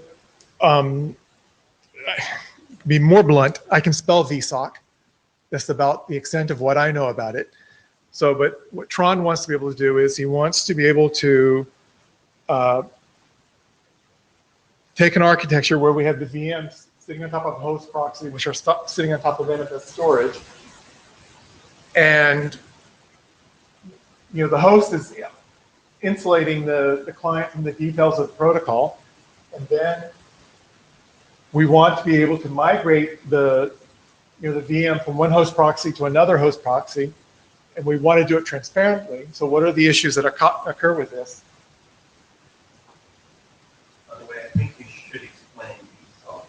So okay, Christoph, please explain VSOC for the room because I just said I can spell it. I didn't say I could. F. Oh, no, I can't spell it evidently because I went with an F, not with a V. So, Christoph, can you help out? You put me on the spot. I put you on the spot. Well, I don't know it too well either. That's why I wanted to trick you into it. But it's apparently a new local hypervisor to VM or VM to VM protocol, originally designed by VMware, picked up by some Linux people, and they've done an NFS transport over it that's not specified anywhere, which, by the way, should really be a document in the working group. I've said it for years. And that's about as much as I know of it. Chuck, you know more? Please, Chuck. So the VSOC idea is, they find the amount of network configuration required for a guest to be onerous. And so they want to give guests a permanent VSOC address of 3 and the hypervisor a permanent VSOC address of 1 or 2, I think it is. So that when you bring up a guest, you actually don't have to include a network device. You don't have to include any kind of IP configuration. VSOC just works. Okay. So then NFS is not the only upper layer application protocol that they're talking about putting on VSOC, but they would like the guest to be able to mount NFS storage using a VSOC address. I guess the clients would see storage that is particular to them. It wouldn't be shared storage. Their initial modeling was that the NFS, the physical durable storage, would be on the host that hosts the guests, and then I asked them how's live migration going to work, and then the story changed, because obviously as soon as you move that VM to another host, it's going to see different file handles. The lock and open state's going to be gone. All sorts of problems. So now what we're talking about is the diagram which you see in front of you, which is host proxy. So on the host, it wouldn't provide the actual storage. It would provide an NFS gateway service, and that would point at the actual storage somewhere else. So when a guest is live migrated to another host, that host proxy would be aware of where the storage for that guest resides, and it would allow a transparent transition to the guest's storage. That was Chuck Lever.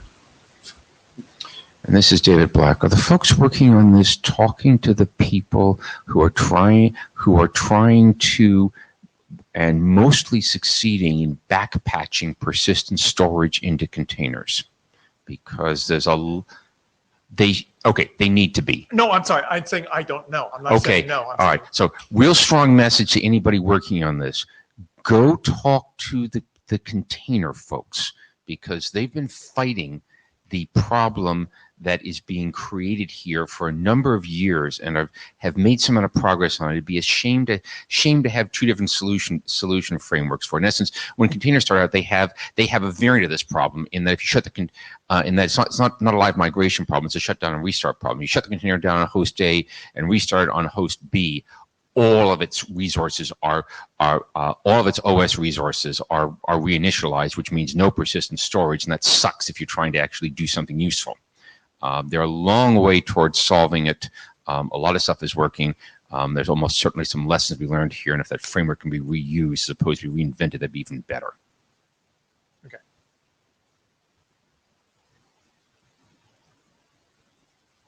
Oh, imagine that. So,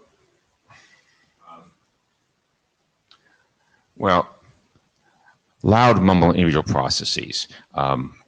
David Black again. Strong recommendation of individual processes is, if you think you want to migrate it, put it in a container and solve the problem for containers. And for containers, see previous comment. An awful lot of progress has been made on persistent storage for containers and having it survive when the container moves hosts.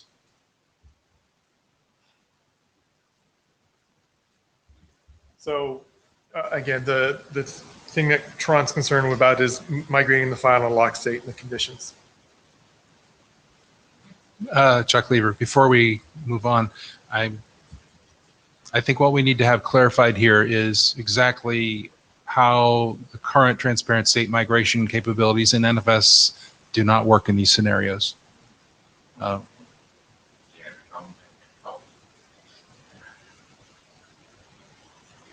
David Black, and how much of that the container drivers for NFS have already attacked? So what I like to be clear about these is, this is the extent of the work. It's the slides, right? No. So we're proposing we want to adopt these as a working group items to go do. We're not stating that they're work we're actually doing. Okay, so what I'm saying is, I think these are important questions to bring up and discuss in the NFS working group. So I'm just asking to go back and to clarify exactly what is not working. Mm-hmm. This is something we need to do. Okay. And I won't remember that, so please remind me. or remind me. Right. David Black in particular, two people to go look for, and I don't know who they are, and if I'm lucky, Christoph knows, but I might not get lucky. Need to find the people who believe they own the NFS drivers for Docker Volume and Kubernetes, because quite likely there's some useful code in those. Okay.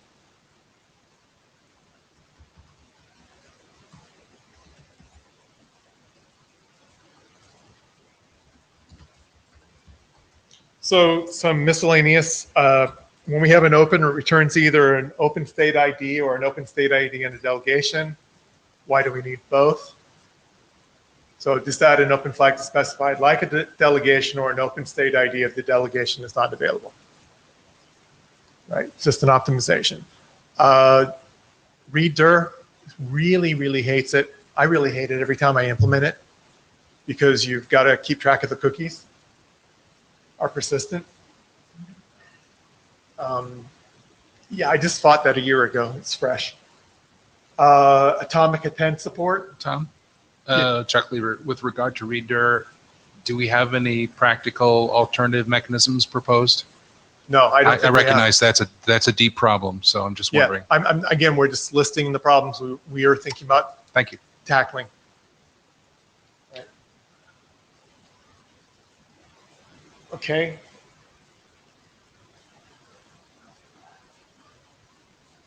So we also want to, I know Chuck, we were talking about this last time we met. We want to add into some annotations to the RPC layer, tracing support. So in doing supportability, you want to take an event generated up in the client or in the application down to the client, over to the. Can I interrupt just for the record, because you're like reminding me of stuff from the 1980s. So the reason Reader is the way it is because to make it other than that is really frigging hard. Would require, and to make it stateful is a shared metadata, state sharing across all of the clients, and that therein lies insanity. So that's the reason there was no obvious answer to the stateless solution of Reader. It was always sort of right. But you were wearing parachute pants back then, so. No, man. They don't think they had parachute pants back then, did they? Okay. All right. Just for the record. Yeah. So again, with the tracing, we want to be able to trace an event all the way from the client into the server and all the way back out.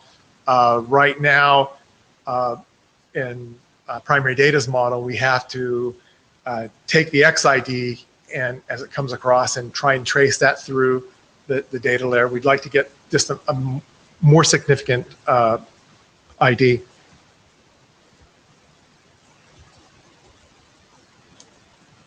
Chuck, you wanted to comment on it? Look on his face. Well, you haven't gotten to the second sub-bullet yet. But All right. let me ask questions about tracing. What kind of tracing annotation do you need that you can't do with an NFSV4 compound tag? No, you could do it, but you also might want to use a compound tag for something else. And then some people don't like compound tags. Yeah, I know one or two of those. Yeah. So the reason why, so actually the reason why the compound tags aren't appropriate for this is that compound tags are not fixed in length, right? So if you want to optimize, for example, reader response, you have an issue. So if you add in a new field for the trace, it's at a fixed size and allows you to read the buffer in consistently, quickly. Okay. Do you guys happen to have any writing about this, an ID in the works or anything like that? No, no ideas for any of this. This is, we're talking about future work. This is the next subject, with the Shredder update.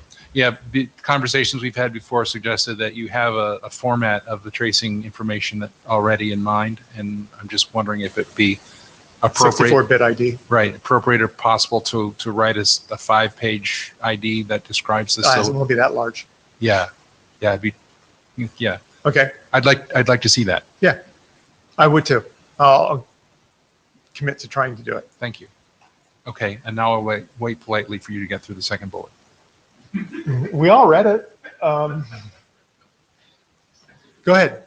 So what's wrong with the upper layer binding work that we've been doing? I mean, that seems to do exactly what you're talking about here. I'm reading this for the second time. Okay. No, I was very upfront about the slides, right? I told you I got them this morning after breakfast. The upper layer bindings do exactly that. Okay. They point to what is the bulk data that doesn't need to be touched by the host. So let's point that out to the other author of the slides. And all right. Right, except they're written for match to RDMA. Maybe you can. So this is where I think your generic ULB work should go. Is this kind of thing for generic, for RDMA and non-RDMA. Well, there's a useful part of the ULB for all transports, and that's exactly right there in that second bullet, I think.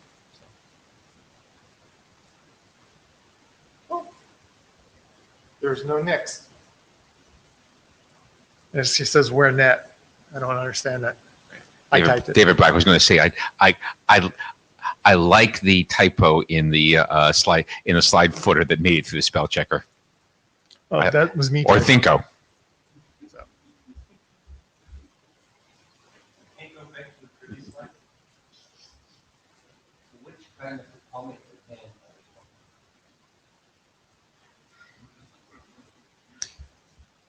I don't know. Which type do you want to talk about?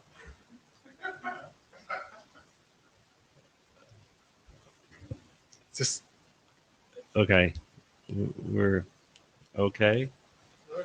We're okay.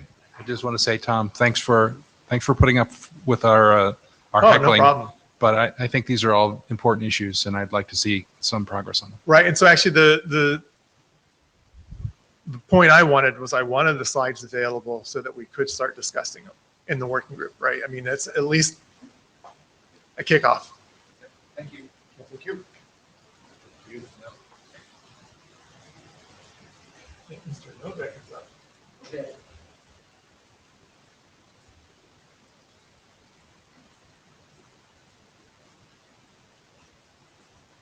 So just a background here.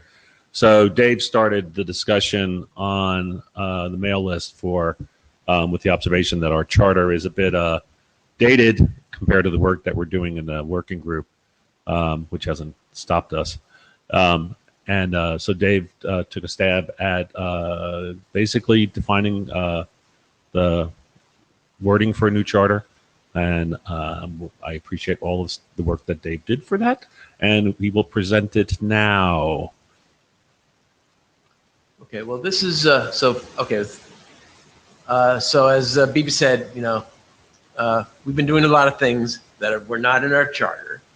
We're doing some useful things. And I think most people feel, that the working group needs to continue doing the sorts of things it has been doing.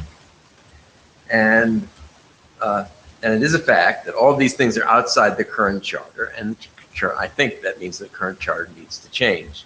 So we need to come up with a proposed charter that says we'll continue more or less along the current path, and if anyone thinks that it needs a change of direction, we should discuss that. Something we need a charter that the work group can live with and that is acceptable to the AD and to the ISG. It would be nice to have some of the milestones to work. And I had a discussion with BP a couple of days ago. He said, well, sometimes people say, well, you have to have this long list of milestones. I don't have a long list of milestones. I have one milestone. Maybe I'll have a few more. We'll get to that later. And I think we need an action plan to go forward with. It would be nice to have some target dates to go forward and get this done, because this has been hanging around for years. Right, next slide. So I've been reading the work group list. I've been putting forth a number of iterations of a charter draft. We're now at 4. There's a milestones draft, and current issues I know with the text I have is Chuck's has an issue with the virtualization management text. And I think, given the discussion we've had at this meeting, I think maybe he and I, or he will come up with what he would like to see there. At times we realized that the kind of work that Tom is doing for Flex files might need a bullet in the charter, but so far we haven't come up with one. And if he has an idea, they should do that. Also, it's come up is the words about the security area, which I'll spend some time with later. And we have a very limited set of milestones. So I may be missing some issues, and I hope anyone will tell me if I'm missing something. Let me know. Anybody? Let's go on. Okay, we need a charter. I have a draft charter proposal. We probably need to get to a real charter proposal. We need agreement on the broad outlines. So anyone, speak up if you think we need a more stricter maintenance-focused charter. I think Spencer had some comments in that regard. Maybe, I don't know if he's changed his mind or not. Anyway, if someone thinks we should go in that direction, let's have that discussion. If there's an area of extension we're missing, let me know. If there's an important new initiative, in addition to all the other stuff we've been discussing now, let me know. And If you think the draft is significantly wrong any other way, let me know. Also, given this is a meeting and I can count not 7 people. There are other people who may need to comment, and they should comment on the list. And I know people like to cite nits and have complaints about various things, but you can do that, but we need to focus on the basic messages. Is there anything wrong in the basic message? That's what I'd like to discuss now or soon after now. Well, it's a fact of life that, this kind of thing requires that it be approved by other people than us, the people who know what they want. But anyway, other people have a voice. So far, no one has been brandishing that veto pen. We have to make a proposal and see what happens. And if someone doesn't like it, we'll discuss that. Now, looking at the current proposal, which I have slides for if we want to go through it. Otherwise, if people have read it and are okay with it, that's okay. So there's a maintenance section that's key to a lot of the stuff we've been doing, like RFC 7931 and the RDMA BIS documents. That's the kind of maintenance we've been doing, and which is different than the maintenance which is in the current charter, which is more restricted. There's an extension section. I think that should be okay in general, given that we've published successfully RFC 8178 just a few days ago. As far as specific extension areas, including security, we'll just have to see how that goes. Now, here we have, and this was in the context of, what draft was this? With the sector and these comments? What? It's either XADR or UMass. Yeah, I think it was UMass, and one of the Philip Hallenbeck said it's not a security plan. It's woefully inadequate, and it's a collection of random thoughts jotted down in a haphazard manner. And I looked at that and said, well, gee, I'm an author of this document. I said, I don't remember. If I read it, it is kind of crappy. But you moved on, right? Well, no. Whether I moved on or not, I never wrote that. That basically was essentially what was in RFC 3530. And both of that was approved by the ISG. 7530 was approved by the ISG. It made sense then. It doesn't make sense now. I look at it and see, gee, this is a total mess. So anyway, we have some sort of problem with the security sector, but we don't know what it is, and they haven't been very, very forthcoming about anything other than they don't like it. And I'm worried that they might not like us, and we'll just have to deal with that issue.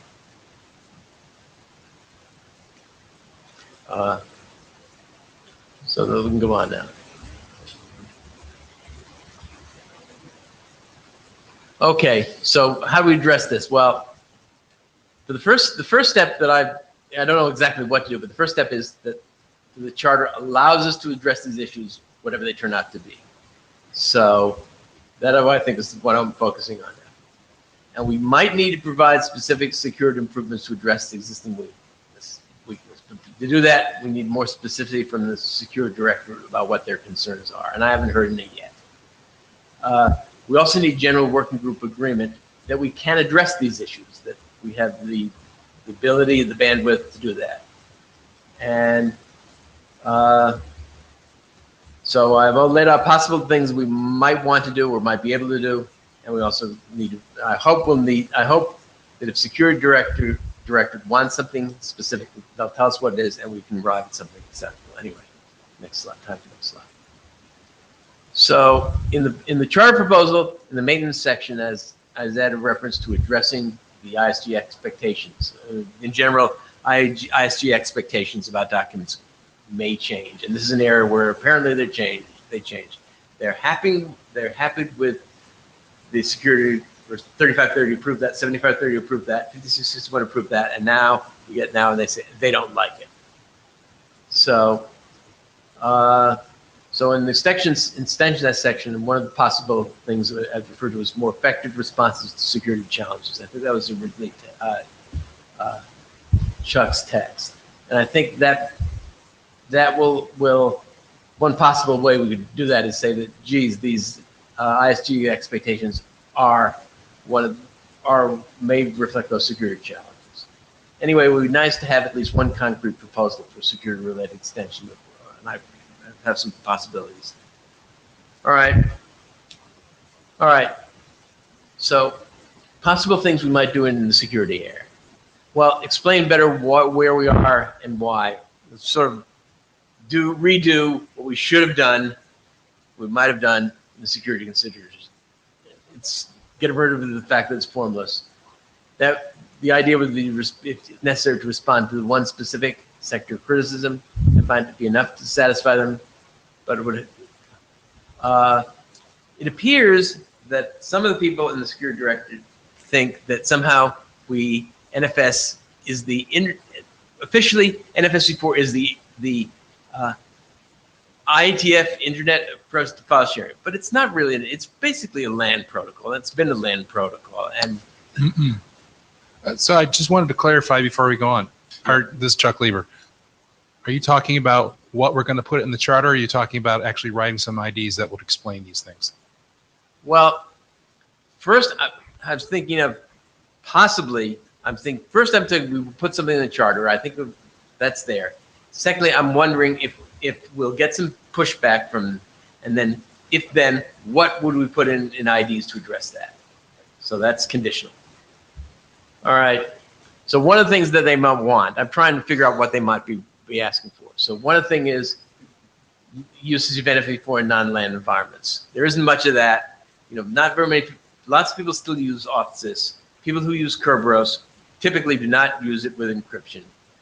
And in various places in our security considerations, you say, oh, gee, when you're doing this, you might want to use protect integrity when you're doing that. Okay, sure. But if you're concerned about security, you would address the fact that all your data is in the clear to be modified, or your application modified and looked at. If you're concerned about security, it's all of them. But most people aren't. So there it is. Okay. So that's, but that was something I'm sure the security director would be like, but I don't think there's enough interest in the working group to do that. But anyway, next slide. Another thing we might do is figure out how, there's a reason that people don't use encryption, and that is performance. And when I mentioned this to the people in the security directorate, their response was, oh, well, people are always concerned about that. And we tried that with HTTP. People were worried about, they have no idea the scale of performance challenges we do. And I don't know, I didn't want to get into a big argument with them about it, but that's the issue. Right now, if we are interested in securing the data, it has to be done by hardware. And that's probably not something we can do alone, but that's an area that we might explore. But that couldn't be done in the short term, but it might be a long-term direction. Next slide. Good. David, do you have a comment? David Black. Let's take security now. Can we go back to the previous slide? Yep. So let's see. So I'm coming at this new, which means I haven't seen all the detailed discussion and context. It's not going to stop me from saying some things. Dave, as I listen to this, it strikes me that you and I have been here before on internationalization, where in essence, once upon a time, the ISG kicked a draft back to us and said the IETN section is a joke, rewrite it. And I think what's happening is some variant of that, where we're essentially being told that the security considerations section of 7530 is a joke.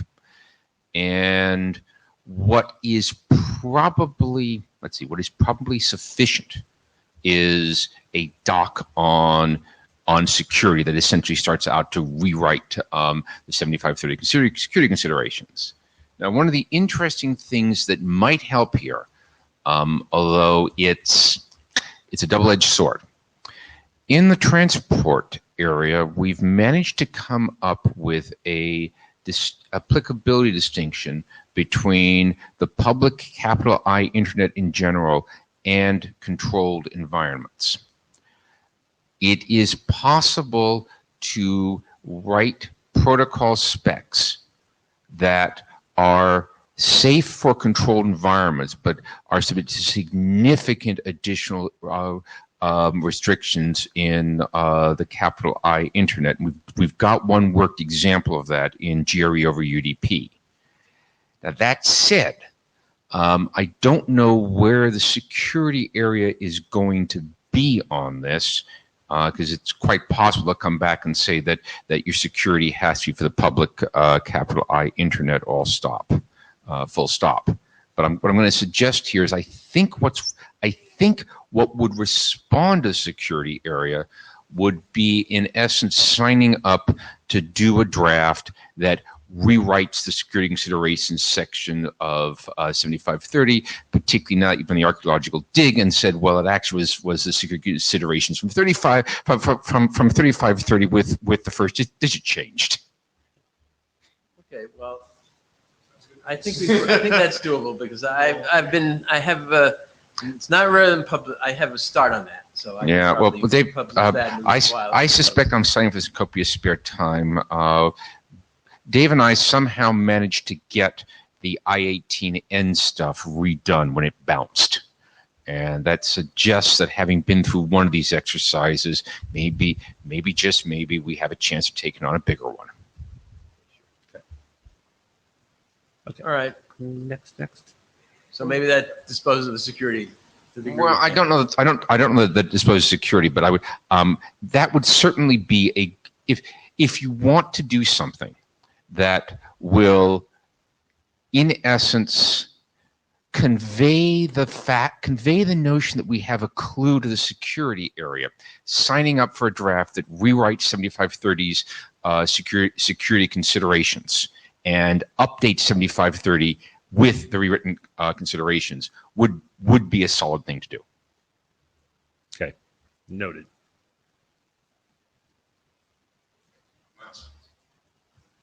All right, now milestones. Yeah, I've in previous iterations of these slides said we need some milestones, and Chuck said, "Well, you have to say why." Well, I've had to come up with why. We have to make clear to the ISG where we are going in the near term, and that's, I think, where I think we need to do.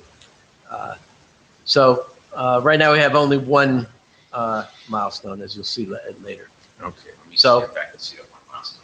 Well, that's on another set of slides, but Okay. So, David Black, what's to speed this up? What's the one milestone? it's basically to complete, basically have a sensitive working group last call on migration issues. Yep. Okay, so that sounds like a start with hat with blue dot on head. What we've typically done in TSVWG, and it's working quite well, is for every item of work that has a draft, there's a milestone written against that draft, and the charter should be anticipating some number of drafts, and if you know what the drafts are going to be, or what you think they're going to be, milestone per draft is a straightforward way to deal with it. Okay, well, now we have a couple of drafts in this odd state, like X-adders and UMask are hung up in some weird state, and I don't think it makes sense to have a draft for. Well, I'm assuming X-adders and UMask are in some weird state of the IESG, right? Yes. Okay, yeah, leave those alone. New drafts. What are the new work items that the work group is going to work on? How many drafts? Milestone per draft. Right now, we have only one on the list, and I think just Christoph said he's going to submit one, and then I'll be on his case about coming up with a milestone, and also to you, Tom, with your milestone. Okay. Okay. So these are possible milestones. Some of those are we're not clear about argument. If we decide to go with making some of the things Chuck's decided as working group drafts, they would have milestones to that. And maybe it's the thing that David suggested for security might have draft. And as according to some text that Spencer suggested, we have the option to add them later. Okay, I think that's pretty much the end of that. All right, we need a plan. We need to figure out exactly how long this take. How long does this process usually take of going through this process? What's it like? So we were talking about this the other day. Sorry. For getting a charter Yes. up. So I really wish we would get to the draft charter Okay, that sure. we That's- have, that you have, Let's go that through it. you came off of the thing, because I didn't see anybody objecting to the wording for it. It fits. I think it covers the areas that you identified as being necessary to be addressed by the charter. So let's get to that, can we? Fine. Yeah. It's a separate set of slides, but it's, It's not on the. It's not attached to this. It's yeah, I split it up, but it's a separate, it's, the file name is Charter Materials. go to that for a second.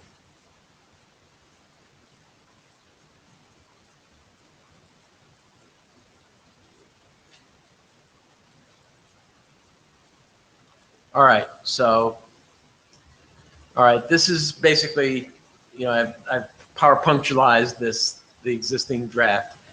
And basically, yes, the IETF standard for file sharing, but it's not capital I internet, as David said. And, we're chartered to maintain the existing specifications, and as Chuck suggested, adding the ONC components as RPC XDR and RPC SecGSS. And also that we're going to develop extensions, and we have some current extensions and some. I don't think we have any that are now new drafts, but Tom suggested some that will turn into drafts, and maybe but probably not in this time frame. And so, just going over this Okay. general section. General section. I read Next. this, and it covers nicely the things we were covering today in the discussions, including the NVMe, the RDMA stuff, and the maintenance work that's being done on the specifications that we have here. So this wording to me has been on the mail list, and I'm seeing heads nodding up and down. I'm seeing one person nodding over here, Christoph, but he's on it. He's on it too. So this is great. Okay, next.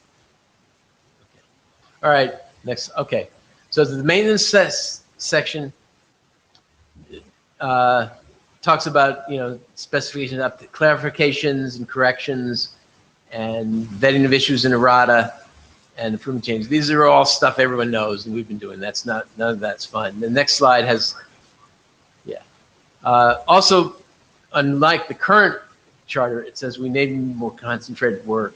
This is stuff like RFC 7931, the working migration issues, and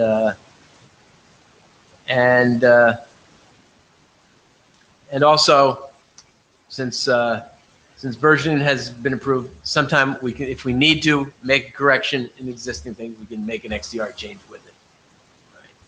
All right, next slide. Hang on a minute. Yes. Hang on a minute, David Black.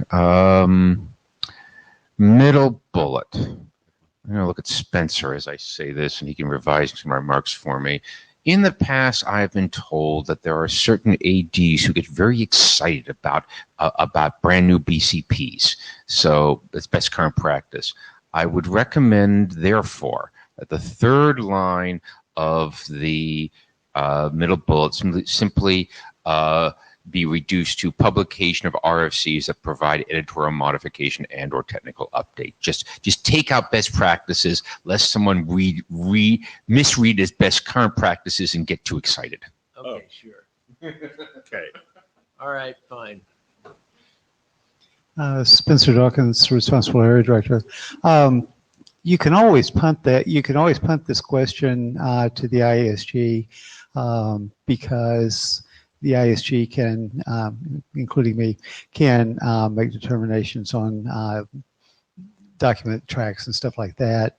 Even during IESG evaluation, we've got one that's banging around right now. That's and the answer is shoot high because it's easier. It's really easy for us to go for proposed standard or BCP down, but if you do it informational or experimental and go up, that's another IETF last call because the way we review those two things is different. So, David Black, this is a charter discussion, so simply not committing to a charter works well. And sort of the complement to Spencer's comment is that you can do status upgrade in the working group before RFC publication. We just did that in int area to the tunnels draft. All right. So another part of the draft is that we're doing extensions, because V4 is designed to allow extensions, and mention that. And mention some of the ONC protocol components can all have a versioning framework. And for example, if we need something added, we will add it. And some of the work that's been discussed before has it. And fundamentally, we want to assure people that the working group will discuss these and make sure they have adequate review, which they should have. And now next slide, I guess we get this slide. And then we have a list of things that the working group has come up with, and we had a discussion of how to categorize these. We want to maximize NFS performance on advanced network fabrics, new storage technologies. These are things that are happening as we speak, and if we don't respond to them, we'll be left behind. There's facility for management of NFS access storage and large-scale virtualization environments, and some of that gets to some of the stuff that Tom mentioned, and more effective responses to security challenges. So that's what I have currently, and the milestone. This is the single milestone. I have working group last call for migration issues. And that probably is going to be informational, and it might not even be published. We don't know whether it really needs to be published, but I think I want to have a final discussion of that document to make sure that we nail that issue. Anyway, that's it. So, just going back, David, you have a comment before no, David Black. You go first, Pete. Yeah. No. So, this is the parts that I'm liking here. So the general section, as Mr. Novak put together in a bulletized form, the general section, the description of the need for maintenance, and then the work that's being done currently, that's under some of it which has been discussed today on extensions and just the motivation behind them, to me, make up what is the body of the proposed new charter for the group. And I personally don't find anything controversial in there because of two things. It's covering the fact that, yes, if we are a working group still formed, we are here in part to maintain the existing standards, and two, there is current work going on. The work that's going on is very much framed as extensions to the body that already exists. There's we're not coming up with a new working group area or definition that's going to spin out or something. So it's well within the framework of maintenance in response to not only technology, but I think one of the things about security, by the way, is that this working group has been around for a very long time. And as we have changed how we think, the security people are changing too. So responding to security as the changes over time is, of course, to be part of our lives in this working group. So does Spencer, you okay with this general thrust of where we are on this? I'm not looking for a decision because this is going to go to alias in the final wording. So Spencer D, I should be saying which Spencer when we're up here. Yes. The other thing I would say about security is working groups can go off charter, in a number of directions. It's unlikely that anybody's going to come to the ISG complaining that you're thinking about security too much. It's like, oh, no problem. We'll go back to 1986 or whatever, wherever the model came from. It'll be awesome. So I would, that stuff like to me is like a no-brainer at any point. And if somebody came up with a plan that wasn't in that wasn't in a current charter, I would say, I don't care that it's not in the current charter. This is the right thing to do. If the working group thinks it's the right thing to do, but just for a clarification thing for me, because you guys understand this better than I do. The RDMA individual work that we were talking about, where does that fit in the charter here? Oh, that's just the new technology stuff. Okay, cool. Like I say, But so wait, you get managed by pattern matching at some point. So no. yeah. So Cool. let me be precise. It's existing work that has been under development for years. Sure. So there's maintenance work being done. Some of the comments for RDMA were I would put in a category of maintenance clarification. But then there was also some discussion from Chuck about things we would like to do differently given what we know now, and those would be extensions. So we covered both today. So it's under both parts. Cool. If you go to the next slide, you'll see. Maximize Yeah, you see, this is Yeah. so we could be more explicit on And like I say, like E.G.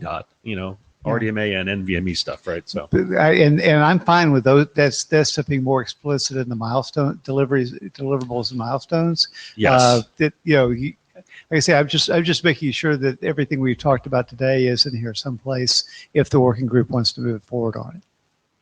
I believe, and I thanks. So when I was talking to Dave, I said let's push off the milestones because I just want the charter text to be encompassing of the work, and let's get the milestones to reflect the specifics underneath the charter, such that this is the things that are actually the deliverables against the charter spec, and that because I'd rather not. I think one time we had a draft charter spec years and years ago that was getting like way too specific, and we were sort of like tying our shoelaces together. The next time we had a discussion about something we had to do. So I like the charter the way it is, the way that Dave has come up with it, and then let's have the milestones focus on the work items, and each work item, each area lead to come up with a set of milestones that reflects the stuff that they need to do near term, medium term. So sounds Cool. good. Sure. And so next level, I guess, over is the stuff that you all are putting in the proposed charter. Is that all one community doing that work, or is it a couple? What do you mean by community? Sorry. The same people do the same people tend to do all the work in the charter?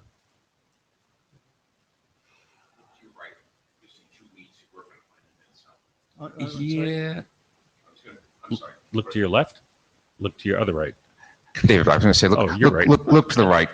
Chuck and Christoph tend to work on different things. And like I say, I don't actually care what the answer to that question was, but I wanted to understand it. Thanks.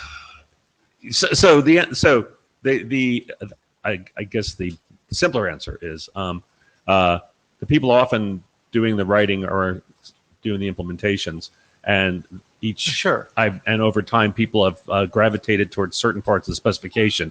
The great part of all this is that it all comes out as NFS. Yeah, Right, in the single yeah. specification, and has to all interoperate. So though there has been natural divisions of work between people that are skilled or whatever in any area. What was that question that just flew by me? Sorry, somebody sent that up. Is it dedicated to the NFV environment? Sorry, I'm not understanding the question. On Jabber. Hello, is it dedicated to NFV environment? What's NFV? Yeah, I don't understand the question. Sorry. I know what that is, and I think I know what NFS running in a VM is. I'm not sure if I understand the connection. Okay. network function virtualization. Yeah. Is it? Sorry. No, it's not. My answer is probably no. It's not dedicated to the network function virtualization area. Is that because I honestly, from what I know about NFS, I'd be surprised if it was. Yeah. Because I mean that's not that's not where you all have been for 30 years. I'm just know? reading. I'm reading Yeah, off of the yeah. Jabber here. Yeah, sure. Okay. That's seen over there. Okay. Okay. Sorry, Spencer. You were anything else? No, I think I'm good. If I was going to say something nice about you all, which is probably a good thing for me to do at this point, I've been really impressed with the quality of the work that's come out of this working group, and really appreciate you all. This working group produced over a period of time, of course, but this working group produced most of the RFCs that were published in the last IETF cycle out of transport. So please feel good about yourselves and think that your AD likes things about you in addition to the names of one of your working group chairs and the handle for the other one, which are both awesome. But like I said, I really enjoyed being your area director. Thank you very much. Mr. David Black. Don't screw it up. Don't screw it up. David Black, I think I mostly got up to +1 what you said, BP, which is I like the charter text. One milestone is not enough, but figure out the milestones that make sense based on drafts. And I think also probably ought to take the discussion here about a draft to go rewrite 7530 security considerations section to the list and see if it still makes as much sense in a week from now as it did in the last 30 minutes. Okay.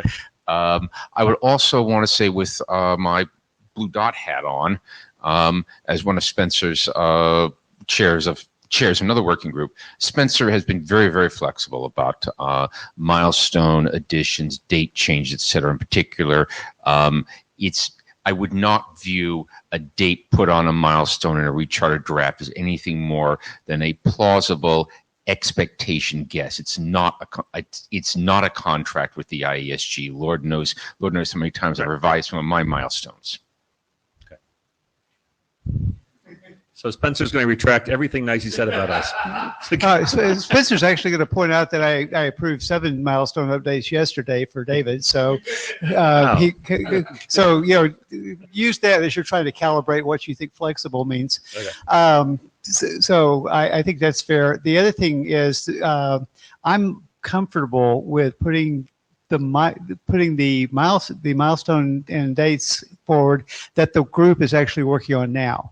If you guys have other stuff in mind that you're not going to be working on first, I'm fine with going forward with a smaller set of milestones with that basically don't cover everything that you're thinking, right. But that you use the limited set of milestones to kind of direct the work of the working group, and that's always made sense to me. Okay, cool. All right. We are at the end of our meeting. I was going to say,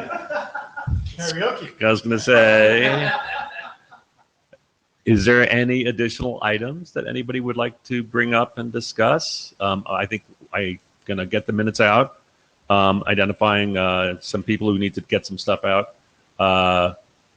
And into the mail list, right? So we have to follow up. I mentioned before, for the people that presented today, I would appreciate it if you took to the mail list, and not because my minutes are always pretty sparse. If you took to the mail list and kind of summarized, this is what I walk out of the room with. This is my next steps, such as they are. Like for you, just saying, I'm working with Spencer to get the last call going on draft blah. Because there's no more feedback. Thank you very much. And that will just let everybody else know what we've been covering in this room. Okay? That's it. Going once, going twice. I am out of here. Hey. See everybody in Singapore. Singapore, is that it? By the way, the food is really good in Singapore.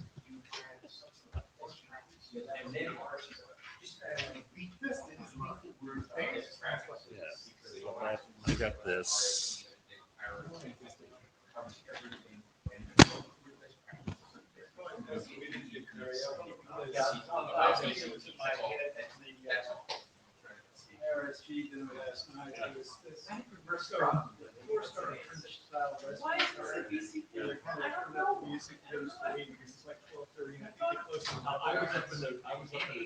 I saw you go down. Yeah, I was the one sending wine down the lawn. Oh, but seriously, my knees don't hurt. And I was gonna come down and say hello, and I'm like, it would take me 5.5 minutes to walk down the stairs. Well, and so I, it's just like, I, get up and get all the way up, and it's like, oh, no, I should probably have my tough bag with me, and I don't run down the things and then run back up. So it's like I'm very familiar with the stairs. But And the other thing is when we left, we were just finishing up. It smells like Teen Spirits. That's what's in my head. So you really don't need karaoke night tonight. They were treating you special, by the way, because